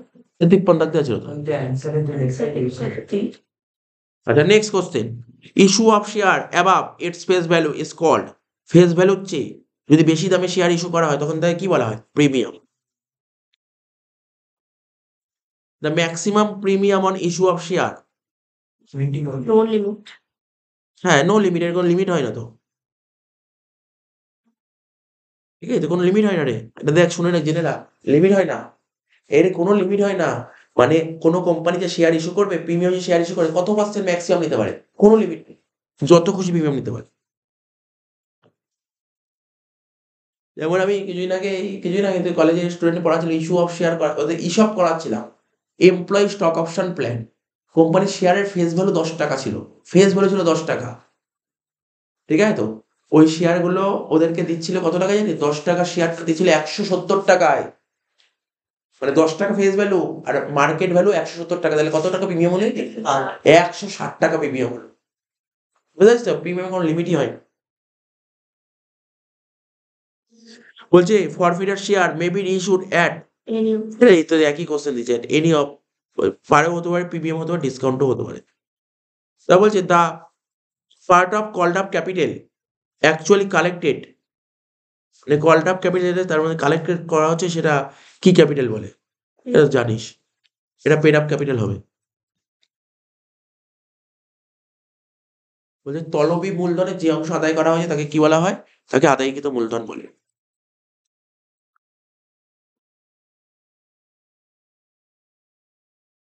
Interest payable on debenture, এটা কি? Expense. Which one is not included owners capital fund, ঠিক আছে, বলছে কোনটা ওনার্স ক্যাপিটাল ফান্ডের মধ্যে আসে না? ভালো কথা বলেছে। রেশিও অ্যানালাইসিস করেছিস তো? রেশিও অ্যানালাইসিসে আমরা প্রপ্রাইটার্স ফান্ড শিখেছিলাম, মনে আছে? শেয়ার হোল্ডার ফান্ড শিখেছিলাম, মনে পড়ে? নেটওয়ার্ক শিখেছিলাম। তো বলতে পারবি, এখন বলতে পারবি প্রপ্রাইটার্স ফান্ড বের করার ফর্মুলা কি ছিল? রেশিও করেছিস তো? ডেপ্ট ইকুইটি রেশিওতে ছিল, ফর্মুলা কি ছিল? উপরে ছিল ডেপ্ট বাই ইকুইটি, ইকুইটি মানে তো প্রপ্রাইটার্স ফান্ড। প্রপার্টি রেশিও ফর্মুলা কি ছিল? প্রপার্টাস ফান্ড বাই টোটাল অ্যাসেটস। তো জাস্ট জিজ্ঞাসা করছি প্রপার্টাস ফান্ডের ফর্মুলা কি? মনে আছে? মনে নেই? মনে না থাকলে কি করে হবে? দুদিন পর পরীক্ষা না, মনে রাখতে হবে তো। প্রপার্টাস ফান্ড বের করার ফর্মুলা কি ছিল? ওনার্স ক্যাপিটাল ফান্ড মানে প্রপার্টাস ফান্ড। প্রপার্টাস ফান্ড বের করার ফর্মুলা ছিল শেয়ার ক্যাপিটাল। কি শেয়ার ক্যাপিটাল? দুটো share, equity share, preference share, যোগ রিজার্ভ, আর কিছুই ছিল না। Share capital plus reserve. তাহলে কি হচ্ছে এখানে? রিজার্ভ প্রপার্টাস ফান্ডের মধ্যে আসে, প্রেফারেন্স শেয়ার আসে, ঠিক আছে তো? আচ্ছা প্রিলিমিনারি এক্সপেন্সেস স্যার এটাও আসে, এটা মাইনাস হতো, মাইনাস কিন্তু আসে না কোনটা? ডিবেঞ্চার। কারেক্ট অ্যান্সার হবে ডিবেঞ্চার। তাহলে দেখেছিস কিভাবে কোশ্চেন পড়তে হবে, তোকে পড়তে হবে, সমস্ত কিছু ফর্মুলাও মনে রাখতে হচ্ছে। Which one is a technique of financial analysis? কোনটা ফিনান্সিয়াল অ্যানালিসিসের টেকনিক? এর মধ্যে ফিনান্সিয়াল অ্যানালিসিস টেকনিক কোনটা? Trend analysis financial technique, trend analysis হবে।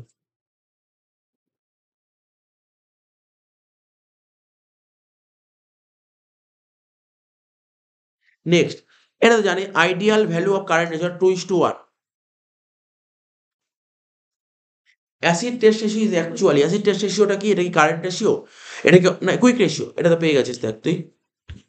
তারা বলেছে কি if stock turnover ratio 5, average turnover period কত হবে? 12/5। কি রে 12/5? 12/5 মানে মাসে বেরোবে, আর যদি তুই বছরে করতে যাস 365/5 মানে 73 দিন। বলছে the accounting standard of cash flow statement AS3।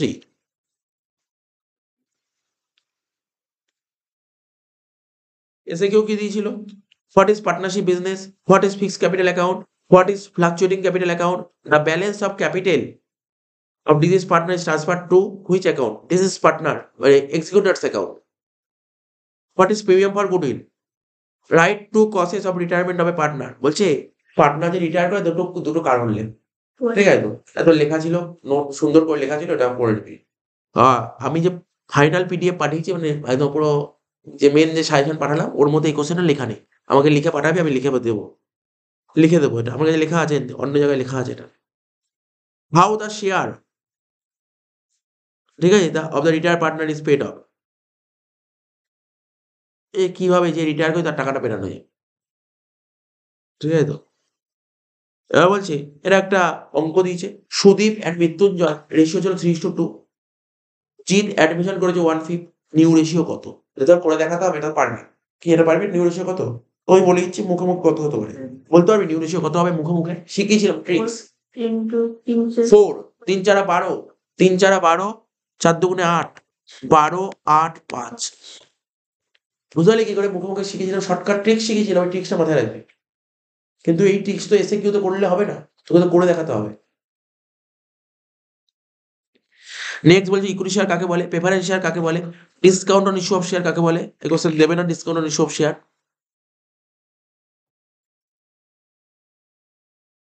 ওই দেখবি কোম্পানি যে মানে যদি দেয় পরীক্ষায়, কোম্পানি যদি তার শেয়ার মানে কি বলবো অভিহিত মূল্য থেকে যদি কম দামে শেয়ার ইস্যু করে, অভিহিত মূল্য মানে জানিস ফেস ভ্যালু, অভিহিত মূল্য থেকে যদি কম দামে শেয়ার ইস্যু করে তখন তাকে বলা হয় ডিসকাউন্ট। অভিহিত মূল্য থেকে যদি বেশি হারে শেয়ার ইস্যু করে তখন তাকে বলে একটা অধিহার, একটা অধিহার, একটা অবহার আর একটা সমহার। অধিহার মানে প্রিমিয়াম, অবহার মানে ডিসকাউন্ট, আর সমহার মানে পার। তাহলে what is over subscription shares কালকেই বললাম। What is called up capital, what is reserve capital, what is ratio analysis. টঙ্ক দিয়েছে কারেন্ট অ্যাসেট বলছে 5 লাখ টাকা, কারেন্ট লাইবিলিটি বলছে 2 লাখ টাকা, বলছে কারেন্ট রেশিও কত? এটা বলার কি যে 5/2 মানে 2.5:1 মানে বুঝে গেলি 2.5:1। কম্পারেটিভ স্টেটমেন্ট কাকে বলে? কমন সেন্স স্টেটমেন্ট কাকে বলে? Cash flow analysis. বলছে ক্যাশ ইকুইভ্যালেন্ট কি? সব লেখা আছে, 3টে সেট হলো তাই তো? 4 নম্বর সেট চলে আয়। বলছে কি written partnership agreement is known as deed. Deed. Written এগ্রিমেন্টটাকে কি বলা হয়? ডিড বলা হয়।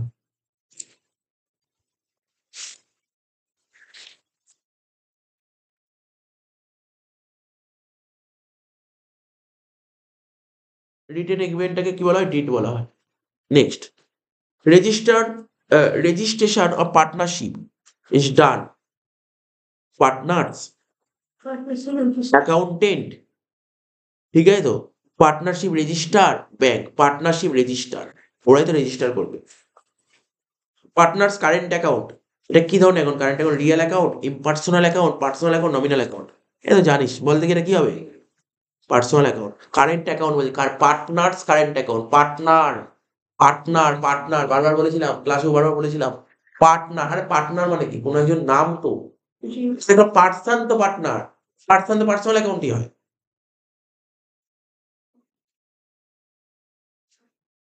In what ways goodwill can be purchase, কোন গুডউইল আমরা কিনতে পারি, ঠিক আছে, ইন হোয়াট ওয়েজ, ঠিক আছে, গুডউইল ক্যান বি পারচেজ। তো বলেছে এখানে কি কি বলে, by cash, by kind, by cash and kind.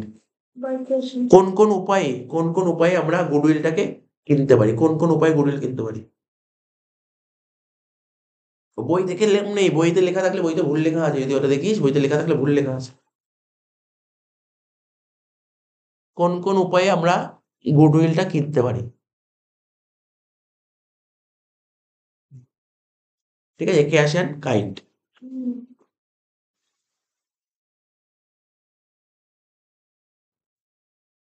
Next question বলেছে XYZ একটা পার্টনারশিপ বিজনেস ছিল,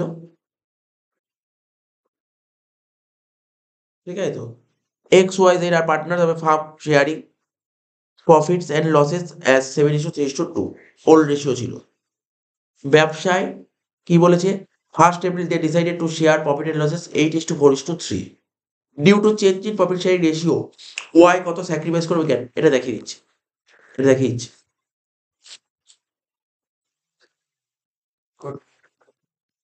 চারিটা cash and cycle fine for XYZ old are new, বলতো ওল্ড রেশিও কত কত বলেছিল, 7:3:2 হ্যাঁ 7:3:2 7 আর 3 10 আর 2 12, 7/12, 3/12, 2/12 ওল্ড। আর নিউ রেশিও কত ছিল, 8 8 আর 4 12 আর 3 15, মানে 8/15, 4/15 আর 3/15। আমি স্যাক্রিফাইস বের করছি, সাপোজ স্যাক্রিফাইস বের করতে চাইছি, ওল্ড মাইনাস নিউ, তাহলে কত হবে 7/12 মাইনাস 8/15। এটা কি এমসিকিউ দিয়েছে অঙ্কটা, হ্যাঁ একটা করলে বাকিগুলো হয়ে যাবে, একটা করলে হয়ে যাবে, এমসিকিউ তো খেলে লাভ নেই। নাহলে অপশন গুলো দেখ, সেক্ষেত্রে বলা যাবে কোনটা বের করব। ওরা অপশন বলেছে কি জানতে চাইছে তোর কাছে, ওয়াই এরটা জানতে চাইছে। আমি পুরো সব করার দরকার নেই, শুধু ওয়াই এর ঘরটা করলেই তো হবে, তাই না? বুঝতে পারলি এমসিকিউটা কি বলতে চাইছি এখানে? এটা যদি এসএ কিউ বলতো তাহলে তুই সব কটা কর, কিন্তু তোকে কি জানতে চাইছে, কারটা জানতে চাইছে, ওয়াই এরটা, তাহলে বাকিগুলো করার দরকার নেই। ওয়াই এরটা করে দেখ, 12 আর 15 এলসিএম করো, ওদের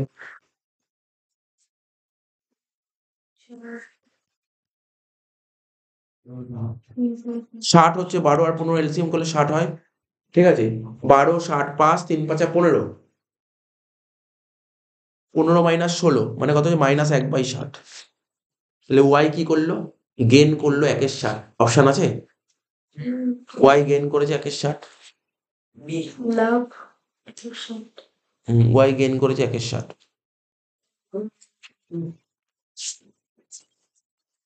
দুটোই তো না তুই ভুল করেছিলি এটা,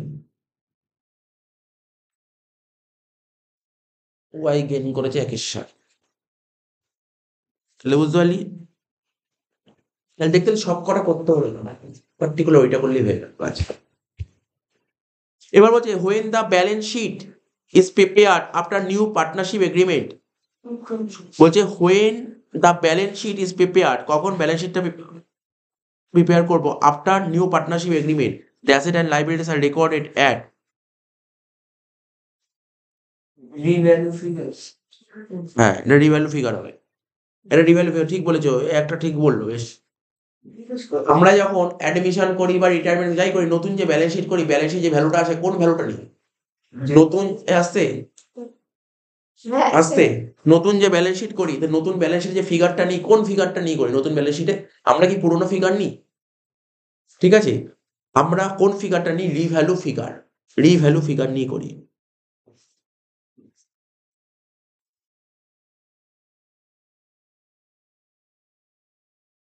তারপর বলছে একটা অঙ্ক দিয়েছে, goodwill of a firm R and S is valued 30,000 টাকা, it is appearing in the books, ঠিক আছে, অ্যাপিয়ারিং ইন দ্য বুকস 12,000 টাকা। If T is admitted 1/4 share, what is the amount he is suppose to bring for goodwill. নতুন partner মোট কথা premium for গুডউইলের টাকা নিয়ে আসছে,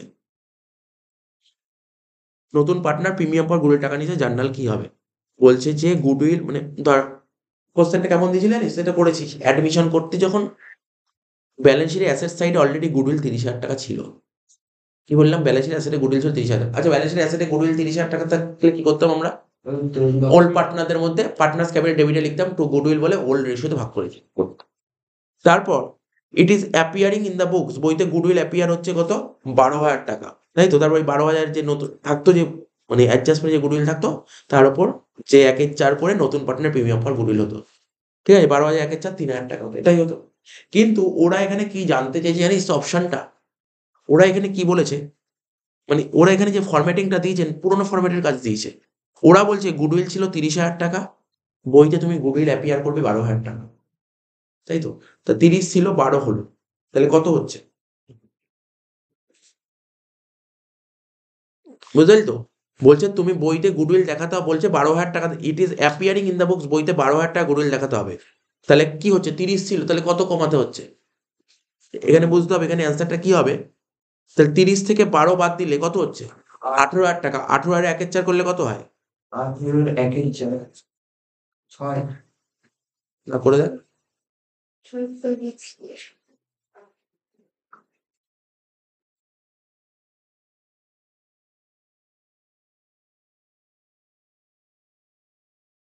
4,500। 4,500। 4,500, এটাই হবে। তাহলে বোঝার চেষ্টা কর এখানে কি বলেছে।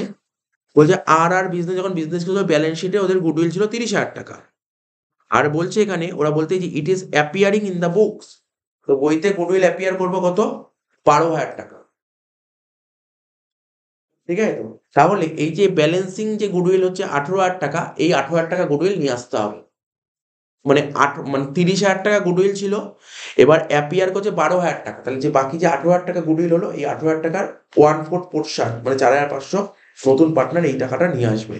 কিন্তু আমরা যখন অঙ্ক করতাম আমরা এইভাবে করতাম না, আমরা এইভাবে কিন্তু করতাম না। আমরা অঙ্ক করার সময় কি করতাম, এই 30,000 টাকা গুডউইল রাইট অফ করে দিতাম, আর বাকি যে 12,000 টাকা থাকতো, 12,000 ওয়াট 3,000 টাকা নতুন পার্টনার নিয়ে আসতাম।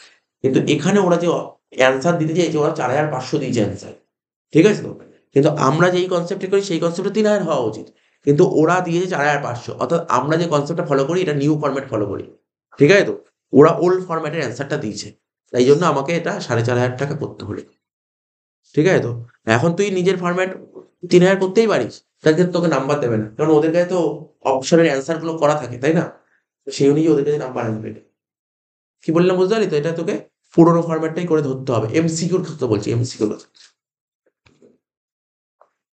এবার বলছে আটেরটা, বলছে M and N are partners of the firm. M আর এন দুজন পার্টনার ছিল, দে অ্যাডমিট 1/3 শেয়ার।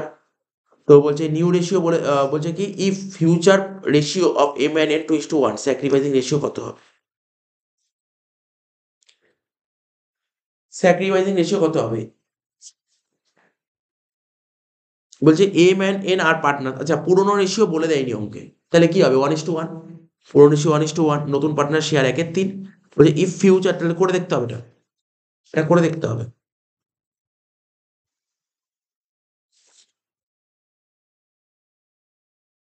পার্টনার নামগুলো বল, কি কি দিয়েছে? M N N M N N L, last L admit হয়েছে, তাই তো? ওল্ড রেশিও কত বলেছে? 1:1, মানে 1/2, 1/2। নিউ রেশিও কি বলেছে? কি বলেছিল? নিউ রেশিওটা পড়তে হবে। হ্যাঁ, 2:1 by 2. বলছে কি বলেছে এখানে, দেখে নিচ্ছি একটু।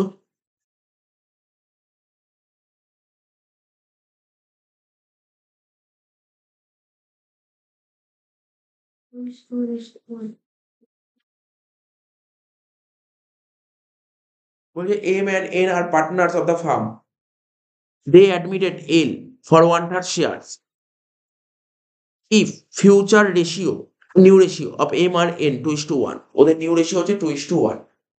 তাহলে এটা কি করে? এরকম অঙ্ক কিন্তু অনেক করিয়েছিলাম কিন্তু। তাহলে আমি যদি মনে করি নতুন পার্টনার শেয়ার কত ছিল বল? 1/3। 3. তাহলে রইল কত? 2/3। তাহলে 2/3 2:1 না, 2/3 2/3, আর এটা 2/3 1/3। এর কত হলো 4/9, এটা 1/3 ছিল, আর এটা 2/9, আর এটা 3/3, 3/9। রেশিও কত হচ্ছে 4:2:3, নিউ রেশিও। এখানেই তো শিখেছিলাম পাশে স্যাক্রিফাইসিং রেশিও করে দিই, ওল্ড মাইনাস নিউ, মানে 1/2 থেকে 4/9 বাদ দেবো, আর 1/2 থেকে 2/9 বাদ দেবো। তো 2 আর 9 এর এলসিএম করলে হয় 18, তাহলে 2, 18, 9, 9 মাইনাস 4 মানে 5/18, আর 2, 9 এর এলসিএম করলে 18 হচ্ছে, 2, 9, 18, 9 মাইনাস 4 মানে 5,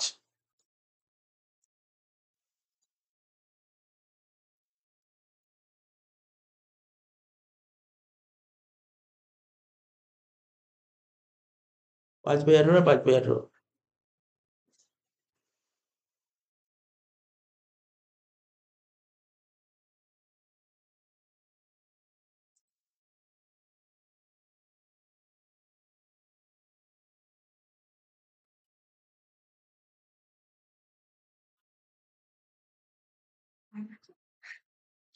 ভাগ করে দিতে সাহায্য।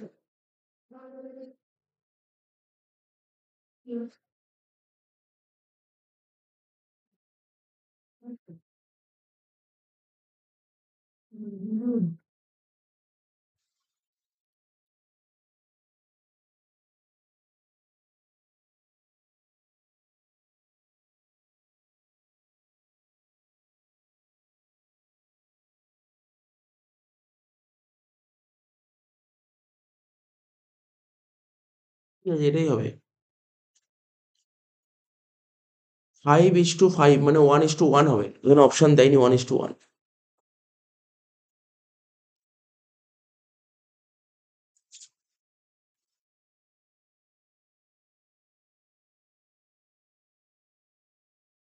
তো 1:5 দিয়েছে। নেক্সট বলছে in which of the following case revaluation account is debited. ঠিক আছে, কোন বলছে নিম্নলিখিত কোন ক্ষেত্রে পুনর্মূল্যায়ন খাতকে ডেবিট করা হয়? রিভ্যালুয়েশন ডেবিট করা হয় কোথায় বল? Debit depreciation of of assets. assets. Depreciation of assets, depreciation of liability বেকার দিয়েছে। নেক্সট বলছে in case of reconstruction of partnership the gaining partner must compensate the sacrificing partner by paying proportional amount of, যে in case of reconstruction of partnership the gaining partner must compensate, যে partner gain করছে সে ক্ষতিপূরণ দেবে, কাকে দেবে? Sacrificing partner যেগুলো by paying proportional amount of, goodwill. এটা গুডউইল। গুডউইলেই ট্রিটমেন্ট করতাম আমরা, গেনিং রেশিও বেরিয়ে যেত, যে গেনিং রেশিওতে আমরা এটা করতাম, গুডউইলটা করতাম 10-এরটা।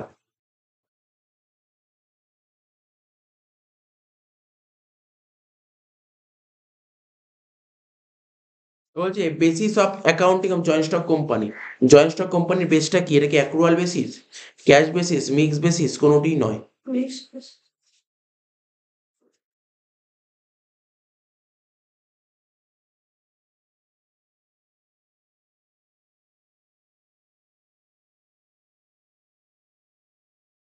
Accrual basis. অ্যাক্রুয়াল বেসিস বলছে, অ্যাক্রুয়াল বেসিস। জয়েন্ট স্টক কোম্পানির বেসটা হচ্ছে অ্যাক্রুয়াল বেসিস। এটা তো আর, এটা তো বোঝার কিছু না, এটা তো থিওরি, এটা তো পড়তে হবে। তা বলছে if share are issued to promoter, প্রোমোটারকে যদি শেয়ার দিই তাহলে জার্নাল কি হয়? প্রোমোটারকে শেয়ার দিলে জার্নাল কি হয় বলতে পারবি? প্রোমোটারকে শেয়ার দিলে জার্নাল কি হয়? Share application. Promoter. প্রোমোটারকে শেয়ার দিলে জার্নাল হয় হচ্ছে তোর ফরমেশন এক্সপেন্স অ্যাকাউন্ট ডেবিট। আছে অপশন? আছে? ফরমেশন এক্সপেন্স অ্যাকাউন্ট ডেবিট হয়, এটা নেই। আর কি হতে পারে? প্রোমোটার অ্যাকাউন্ট ডেবিট হতে পারে। ঠিক আছে, তোর ফরমেশন এক্সপেন্স থাকতে পারে, প্রোমোটারও থাকতে পারে, যেটা থাকবে সেটাই নিবি। প্রোমোটার হবে, 12টা হবে এ।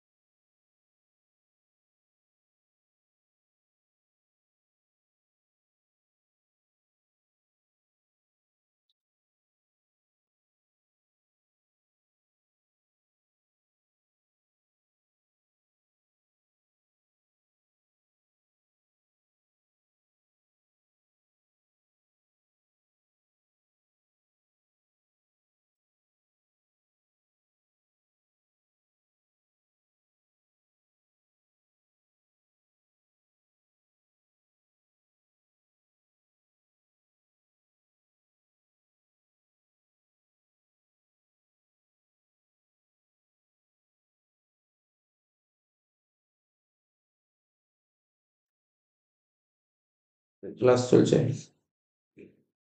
আচ্ছা,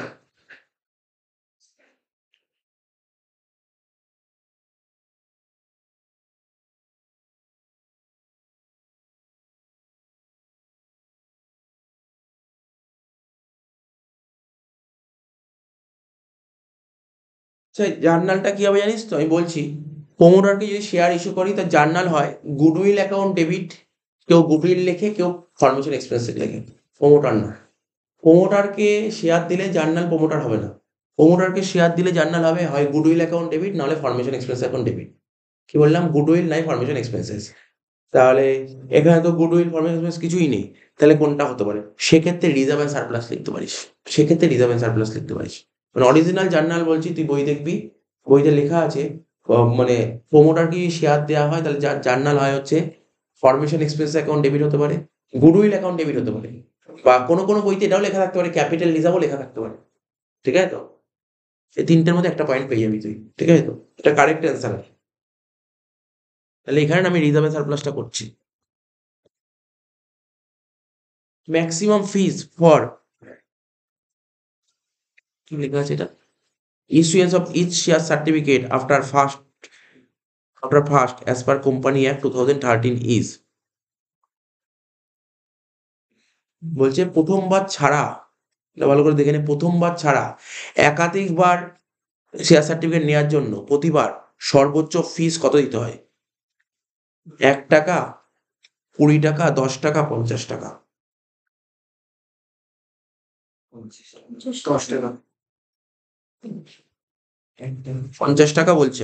এটা পড়ে নিতে হবে। Maximum fees for issuance of each share certificate after first, প্রথমবার নেওয়ার পর, প্রথমবার ছাড়া, প্রথমবার তো একটা, প্রথমবার ছাড়া একাধিকবার শেয়ার সার্টিফিকেট নেওয়ার জন্য, তো যতবার শেয়ার সার্টিফিকেট নিতে আসবি কত টাকা ফিস দিতে হবে? 50 টাকা করে দিতে হবে। 13টা হচ্ছে ডি। ঠিক আছে, 13টা হচ্ছে ডি, 50 টাকা। বলছে equity share can not be issued, ঠিক আছে, equity share can not be issued for the purpose of, কোন ক্ষেত্রে শেয়ার বিলি করা যায় না? কখন শেয়ার বিলি করা যায় না? অ্যাসেট কেনার সময় শেয়ার দেওয়া যায় না, ফর ক্যাপিটাল, তারপর হচ্ছে রিডেমশন অফ প্রেফারেন্স শেয়ার, আর ডিস্ট্রিবিউশন অফ ডিভিডেন্ড। কোন কেসে শেয়ারটা বিলি করা যায় না? কোন কেসে শেয়ারটা বিলি করা যায় না, এটা বলেছে। অ্যাসেট কেনার সময় আমরা মনে পড়ে জার্নাল যখন করতাম, অ্যাসেট যখন কিনতাম, মেশিন কিনতাম, শেয়ার দিতাম, করা যায়। ফর ক্যাপিটাল শেয়ার বিলি করাই যাবে। প্রেফারেন্স শেয়ার শোধ করতে গেলেও শেয়ার দেওয়া যায়, কিন্তু লভ্যাংশের ক্ষেত্রে শেয়ার দেওয়া যায় না। নেক্সট বলছে which of the following is the result of share forfeiture? Reduction of asset, reduction of cash, reduction of paid up capital, reduction of issued capital. বলছে নিম্নলিখিত কোন কারণে শেয়ার বাজেয়াপ্তকরণ করা হয়? কেন শেয়ারটাকে ফরফিট করা হয়?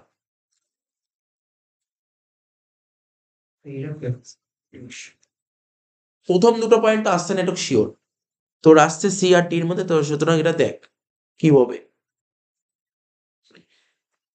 এটা বলছে reduction of paid up capital, মানে আচ্ছা কেন ফরফিট কেন করা হয়? শেয়ার হোল্ডারকে টাকা পাবো, ও যদি টাকা না দেয় তাহলে তো শেয়ার ফরফিট করা হয়, তার মানে পেড আপ ক্যাপিটাল পেলাম না, তাই তো শেয়ার ফরফিট করা হচ্ছে।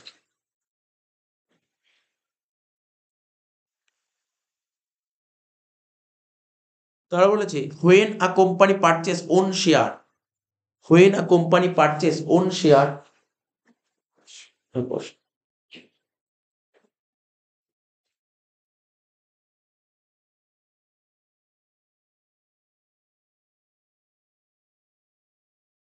when a company purchase own share from its shareholder is known as, যে কোনো কোম্পানি যখন নিজের শেয়ার নিজে কেনে তখন তাকে কি বলে? এটা বলতে পারবি না, নতুন জিনিস দিয়েছে, নতুন পয়েন্ট।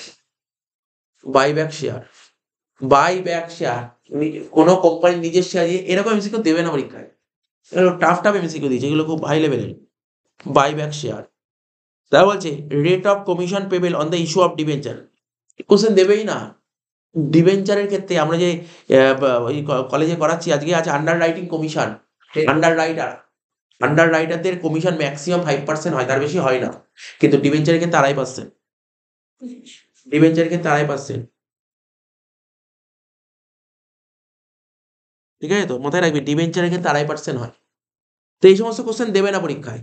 এই পেজটা একটু হার্ড আছে, মানে এরকম কোশ্চেন দেবে না। কনসেপ্ট বাড়ানোর জন্য দিয়েছে সেটা আলাদা ব্যাপার, বাট এরকম কোশ্চেন দেবে না এমসিকিউ।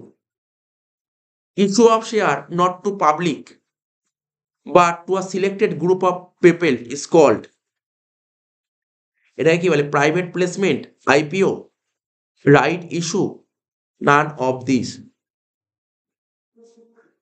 ঠিক আছে, এটাকে বলে private placement. Issue of share, share issue করছি, নট টু পাবলিক, পাবলিককে শেয়ার ইস্যু করছি না, selected group of people, selected লোককে ইস্যু করছি, এটাকে কি বলা হয়? এটাকে বলা হয় হচ্ছে প্রাইভেট প্লেসমেন্ট, ব্যক্তিগত বিনিয়োগ, ব্যক্তিগত বিনিয়োগ। এটা কোন চ্যাপ্টারে পড়েছিস জানিস? বিজনেস স্টাডিজ এটা পড়েছিস। ওই যে ওই চ্যাপ্টারটা বিজনেস স্টাডিজ, কোন চ্যাপ্টারটা মনে কর? ওই যে ফিনান্সিয়াল মার্কেট বলে একটা চ্যাপ্টার ছিল না, আর্থিক বাজার, ওই চ্যাপ্টারে ছিল এটা। ওখানে ছিল একটা, ছিল আমি বলছি প্রাইমারি ইস্যু মার্কেট ছিল, প্রাথমিক বিলি বাজার, ওখানে এই পয়েন্টটা ছিল, এই পয়েন্টটা ছিল। Common base is common size income statement, এটা সোজা কোশ্চেন, এটা দিতে পারে। কমন সাইজ ইনকাম স্টেটমেন্ট তুই কাকে বেস ধরে এগোবি? সেলকে, সেলকে, নেট সেল আর কি এটা বলেছে। তারা বলছে নেট সেল থেকে নেট সেলস, না বলছি, বলছে কোনো ব্যাপার না, বলছে নিট বিক্রয় থেকে, নিট বিক্রয়, এখানে কোশ্চেনটা ভালো করে বোঝ। অ্যাকচুয়ালি এটা নেট সেলে না, এখানে একটু ইকুয়াল টু দিলে ভালো হতো, তাহলে বুঝতে সুবিধা হতো। Net sales equal to sales less, sale থেকে কি বাদ দিলে? নেট সেল বেরোয়, সেল রিটার্ন। যে বলছে the assets that can be converted into cash within 1 year or less, বলছে এমন কোন অ্যাসেট যেটা 1 বছর বা তার কম সময়ের জন্য নগদ মানে ক্যাশে রূপান্তর করতে পারিস? ফিক্সড অ্যাসেট পারবি না, ইনট্যাঞ্জিবল অ্যাসেট পারবি না, নান অফ দিস না current assets. Capital gearing ratio, capital gearing রেশিওর ফর্মুলা আমি আগে বলে দিই, এখানে কি লেখা যায় না। ক্যাপিটাল গিয়ারিং রেশিওর ফর্মুলা হচ্ছে preferential capital plus debenture divide by equity shareholder fund. এখানে বলছে market assessment ratio, long term solvency ratio, liquidity ratio, turnover ratio করানো ছিল। বল দেখি এটা কি ছিল? কালকেও বলছিলাম ক্যাপিটাল গিয়ারিং রেশিও, তোরা পড়েছিলি। লং টার্ম সলভেন্সি রেশিওর এক্সাম্পলই হচ্ছে ক্যাপিটাল গিয়ারিং রেশিও। ঠিক আছে তো?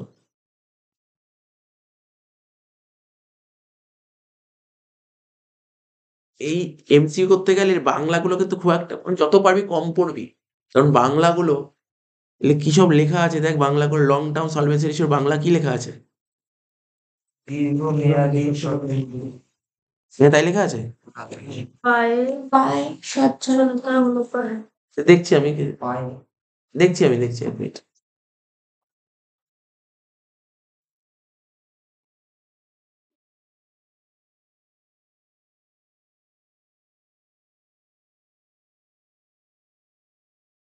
তারপর বলেছে bank overdraft, bank overdraft is শোন ইন ক্যাশ ফ্লো আন্ডার, মানে ব্যাংক ওভারড্রাফট যে দেখায় ক্যাশ ফ্লোর কোন হেডে দেখায়? দেখি কি কি বলবি এর অ্যান্সারটা।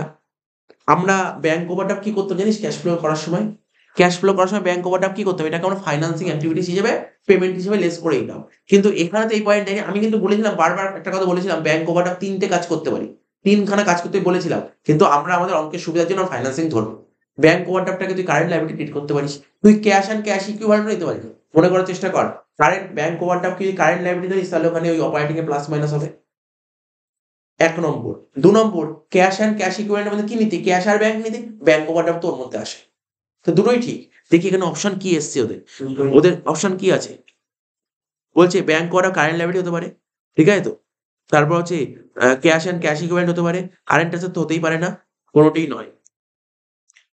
20 আর 3 23, ওরা কারেন্ট লায়াবিলিটি ধরেছে। দেখ দুটোই ঠিক, দুটোই করা যায়। ব্যাংক ওভারড্রাফটটাকে অনেকে কিন্তু ক্যাশ অ্যান্ড ক্যাশ ইকুইভ্যালেন্ট নেয়, ঠিক আছে তো, দুটোই ঠিক।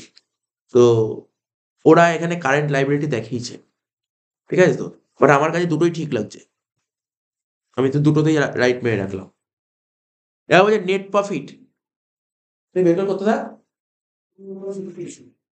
নেট প্রফিট, নেট প্রফিট বলেছে কত? 90,000 টাকা আফটার অ্যামোর্টাইজেশন অফ গুডউইল, গুডউইলটা অ্যামোর্টাইজ করার পর 90,000 টাকা। তাহলে প্রফিট ফ্রম অপারেশন কত? 1 লাখ টাকা। এটা তো বুঝতে পেরেছিস।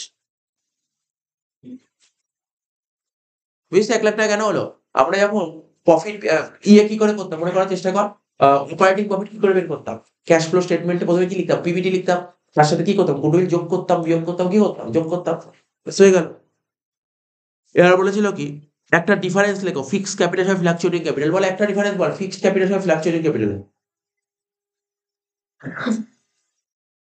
ফিক্সড ক্যাপিটালে দুখানা অ্যাকাউন্ট খুলতে হয়, ফ্লাকচুয়েটিং এ একটা। ফিক্সড ক্যাপিটাল দুটো অ্যাকাউন্ট খুলতে হয়। সিরিজ থাকে আর পরিবর্তন। হ্যাঁ তো ঠিক আছে, একটা পার্থক্য লিখতেই পারবে, কোনো ব্যাপার না ফিক্সড ক্যাপিটাল।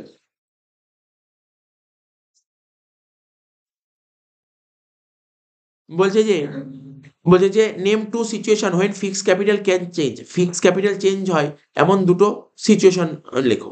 তো বলছে এমন দুটো পরিস্থিতির নাম লেখো যখন স্থির মূলধন পরিবর্তিত হয়, মানে ফিক্সড ক্যাপিটাল চেঞ্জ হতে পারে এমন দুটো সিচুয়েশন লিখতে বলেছে। এবার বলছে when weighted average profit is use while valuation of goodwill.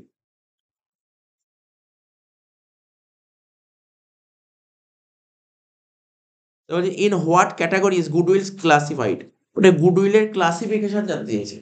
Actually এটা তো পারবে, গুডউইলকে দুভাগে ভাগ করা যায়, একটা সেলফ জেনারেটেড গুডউইল, একটা পারচেজ গুডউইল। এটা তো লিখতে পারবে। আচ্ছা এই 2 নম্বর পয়েন্টটা বললাম না, when weighted average profit is used, কখন ওয়েটেড অ্যাভারেজ প্রফিট ইউজ করা হয়? গুডউইল ভ্যালু করার সময়। দেখ তুই এটা মাথায় রাখবি, যখন কোনো কোম্পানির প্রফিট ইনক্রিজ করতে থাকবে তখন ওয়েটেড অ্যাভারেজ প্রফিট অ্যাপ্লাই করা হবে। কি বললাম বুঝতে পারলি? প্রফিট যখন বাড়তে থাকবে। সব কোশ্চেন বইতে পাবি না তুই, এগুলো বইতে পাবি না তুই। ওয়েটেড অ্যাভারেজ প্রফিট কখন অ্যাপ্লাই করা হবে? যখন কোনো কোম্পানি প্রফিট ইনক্রিজ করতে থাকবে। তার প্রথম বছর 10,000, তারপর 12, তারপর 15, এরকম হবে, এরকম হবে, বাড়বে।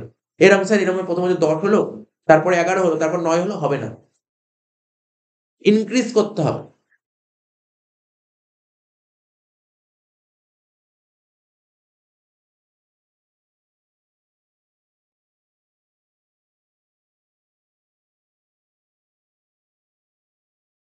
তারপর বলছে যে what is article of association, পরিবেশ নিয়ম কাকে বলে জানা আছে। Under which circumstances gaining ratio need not to be computed. বলছে কখন, কখন gaining ratio need not to be computed, মানে কোন কোন ক্ষেত্রে লাভের অনুপাত নির্ণয়ের প্রয়োজন হয় না, কখন গেইনিং রেশিও ক্যালকুলেট করার দরকার হয় না। তো বলছে এমন কিছু সিচুয়েশন লেখো, এমন একটা সিচুয়েশন লেখো যেখানে গেইনিং রেশিও তোমার ক্যালকুলেট করার প্রয়োজন হয় না। পরে দিয়েছে trade the rights acquired by a newly admitted partner, মানে নতুন অংশীদারের অধিকার। এটা তো নর্মাল কথা। পার্টনারশিপের নিউ পার্টনারের অধিকার কি থাকে? নিউ পার্টনার বিজনেসে যে টাকাটা ক্যাপিটাল দেয়, একটা বিজনেসে নতুন পার্টনারের কি অধিকার থাকে? নতুন পার্টনারের কি অধিকার থাকে? যে কোনো একটা অধিকার দিতেই পারবি, যে আগামী দিনে যখন প্রফিট হবে সেই প্রফিটের ভাগ ও পাবে নিউ রেশিওতে। এটা তোর অধিকার।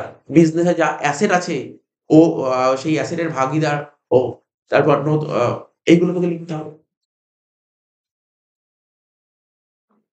বইতে আরো পয়েন্ট লেখা থাকতে পারে, কিন্তু নর্মালি না জানা থাকলেও মানে মেন পয়েন্ট তোকে তুলতে হবে। বলছে when memorandum of revaluation account is prepared, কখন মেমোরেন্ডাম রিভ্যালুয়েশন প্রস্তুত করা হয়? পাঠিয়েছিলাম মেমোরেন্ডাম কখন করা হয়। নতুন অংশীদার। না মেমোরেন্ডাম রিভ্যালুয়েশন কখন করা হয় দেখবি একটা পয়েন্ট থাকতো লেখা, ধর কোম্পানি ব্যালেন্স শিট কোনো চেঞ্জ হবে না বলেছিলাম, কিন্তু দেখবি একটা লাইন লেখা থাকতো আদার দ্যান ক্যাশ, কোম্পানির আগে মানে কোনো পার্টনার অ্যাডমিট বা রিটায়ার করার আগে যা ছিল এখন তাই থাকবে, তখন মেমোরেন্ডাম করা হবে। এবং আমি যে নোট লিখিয়েছিলাম নোটে পরিষ্কারভাবে লেখা ছিল, দেখবি আমি যে পিডিএফ দিয়েছি যেটা অঙ্কের কোশ্চেনের পিডিএফ, ওখানে মেমোরেন্ডাম রিভ্যালুয়েশনে লেখা ছিল, পুরো ডিটেলসটা লেখা ছিল, ওখানে লেখা ছিল, ওখানে লাইন লেখা আছে। এবার যে which account should be debited while distribution of accumulated loss, তাহলে কোন অ্যাকাউন্টকে ডেবিট করতে হয়? আচ্ছা মনে কর যখন আমরা অ্যাডমিশন করতাম অ্যাকুমুলেটেড লস কোথায় থাকতো? ব্যালেন্স শিটে সেটা থাকতো। তাহলে কি করতি? ওটা কোন দিকে লিখতি? ডেবিটে লিখতি কি partner capital account debit to accumulated loss. এখানে কি বলে জার্নাল কি জানতে চেয়েছে? ডেবিট কাকে করিস? পার্টনার্স ক্যাপিটালকে ডেবিট কর। কোন পার্টনার? Old partner. নেক্সট বলছে J and K are partner sharing profit and losses in the ratio of 3:1। M admit হচ্ছে 2/5, ঠিক আছে? তো M acquire 2/5 of his share from J, how much share did K sacrifice? তাহলে J আর K দুজন মিলে business করে ratio চল 3:1, নতুন পার্টনার তার শেয়ার ছিল 2/5, এম অ্যাকোয়ার্ড এম 2/5 শেয়ার কিনছে কার থেকে? জেড থেকে। এম 2/5 শেয়ার কিনছে জেড থেকে, ঠিক আছে? তো বলছে how much share did K sacrifice, কে কতটা স্যাক্রিফাইস করলো, হ্যাঁ হ্যাঁ করেছি তো। সেটা তোকে দেখতে হবে, যে আর কে করে দেখতে হবে তোকে। তোকে এটা করে দেখবি, তাহলে যখন লিখবি জে লিখবি কত 3/4 আর কে লিখবি 1/4, ঠিক আছে? আর নতুন পার্টনার শেয়ার কত ছিল 2/5, ও 2/5 কার থেকে নিচ্ছে?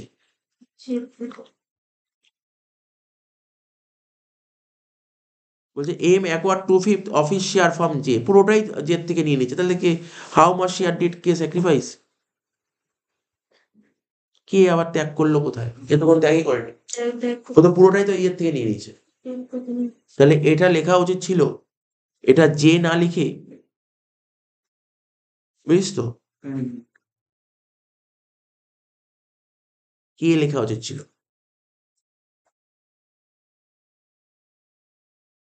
হয় দুটোই কে হবে, না দুটোই কে হবে, বুঝেছিস তো কোশ্চেনটা? দেখ এখানে কোশ্চেন আরো একবার পড়ছি, যে আর কে দুজন মিলে বেঁধেছে 3:1, এম অ্যাডমিট করেছে, এম তার শেয়ারটা জেড থেকে নিয়েছে, যে কে কত স্যাক্রিফাইস করলো, তাহলে এখানে লেখা ছিল কে না লিখে যে লেখা উচিত, তাহলে কে কতটা স্যাক্রিফাইস করলো নিশ্চয়ই বেরিয়ে যাবে।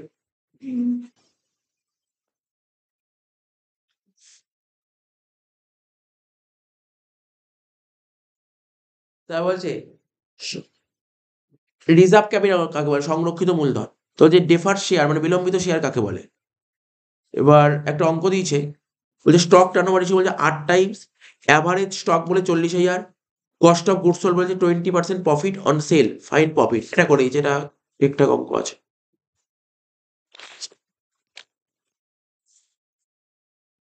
বল স্টক টার্নওভার রেশিও কত বলেছে? 8 টাইমস। ফর্মুলা কি? COGS divided by average stock equal to 8। কি কি অপশন বলেছে দেখ, অপশন মানে কি, ইনফরমেশন কি কি দিয়েছে দেখ। Average stock stock 40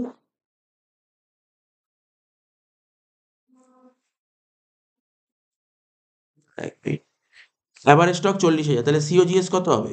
3,20,000। সিওজিএস 3,20,000 হয়ে গেল। লেখায় লিখছি cost plus profit equal to sales. Profit কত বলেছে অঙ্কে?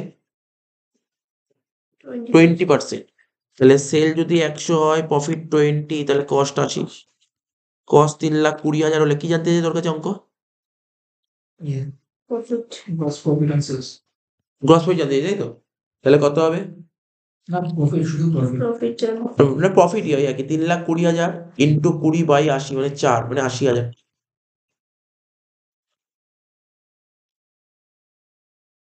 ফাইন প্রফিট 80,000 টাকা। বুঝে গেলি কি হলো? প্রফিট হলো 80,000 টাকা।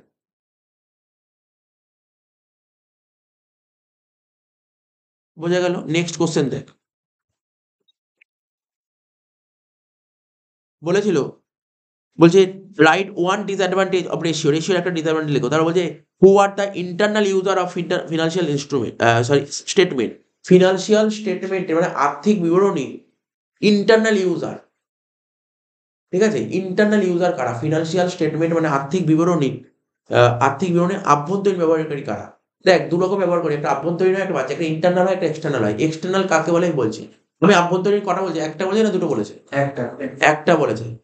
মালিক লিখে দে, মালিক লিখে দে। মালিক লিখতে পারিস, মানে তোর কি লিখতে পারিস, মালিককে ইংরেজিতে কি বলে? ওনার লিখতে পারিস, মানে শেয়ার হোল্ডার, ভালো শেয়ার হোল্ডার। আরে দেখ মনে রাখাস, আমরা 11 এটা শিখেছিলাম, 11 শিখেছিলাম অ্যাকাউন্টিং ইনফরমেশনের ইন্টারনাল ইউজার কারা, এক্সটার্নাল। ইন্টারনাল মানে কি, আমি বলছি দোকানের মধ্যে যারা থাকে তাদের বলে ইন্টারনাল, আর দোকানের বাইরে যারা থাকে তাদের বলে এক্সটার্নাল। তাহলে এখানে কি বলবি? কোম্পানির মধ্যে যারা থাকে তারা বলে ইন্টারনাল, কোম্পানির বাইরে এক্সটার্নাল। তো এটা ইন্টারনাল বলেছে, তুই এক্সটার্নাল পরীক্ষায় আসতো, তুই বলতে কেইটার্স, ইনভেস্টার্স, স্টার্স কাস্টমার্স, গভর্নমেন্ট, এগুলো বলতে পারতি এক্সটার্নাল। আর ইন্টারনাল কে? Share holder. বুঝতে পারলি তো? ম্যানেজমেন্ট বলতে পারিস, ডাইরেক্টরস ডাইরেক্টরস, মানে এরা এরা হচ্ছে ইন্টার্নাল, ঠিক আছে তো? তো যে রেশিও অ্যানালাইসিস, ট্রেন্ড অ্যানালাইসিস কাকে বলে?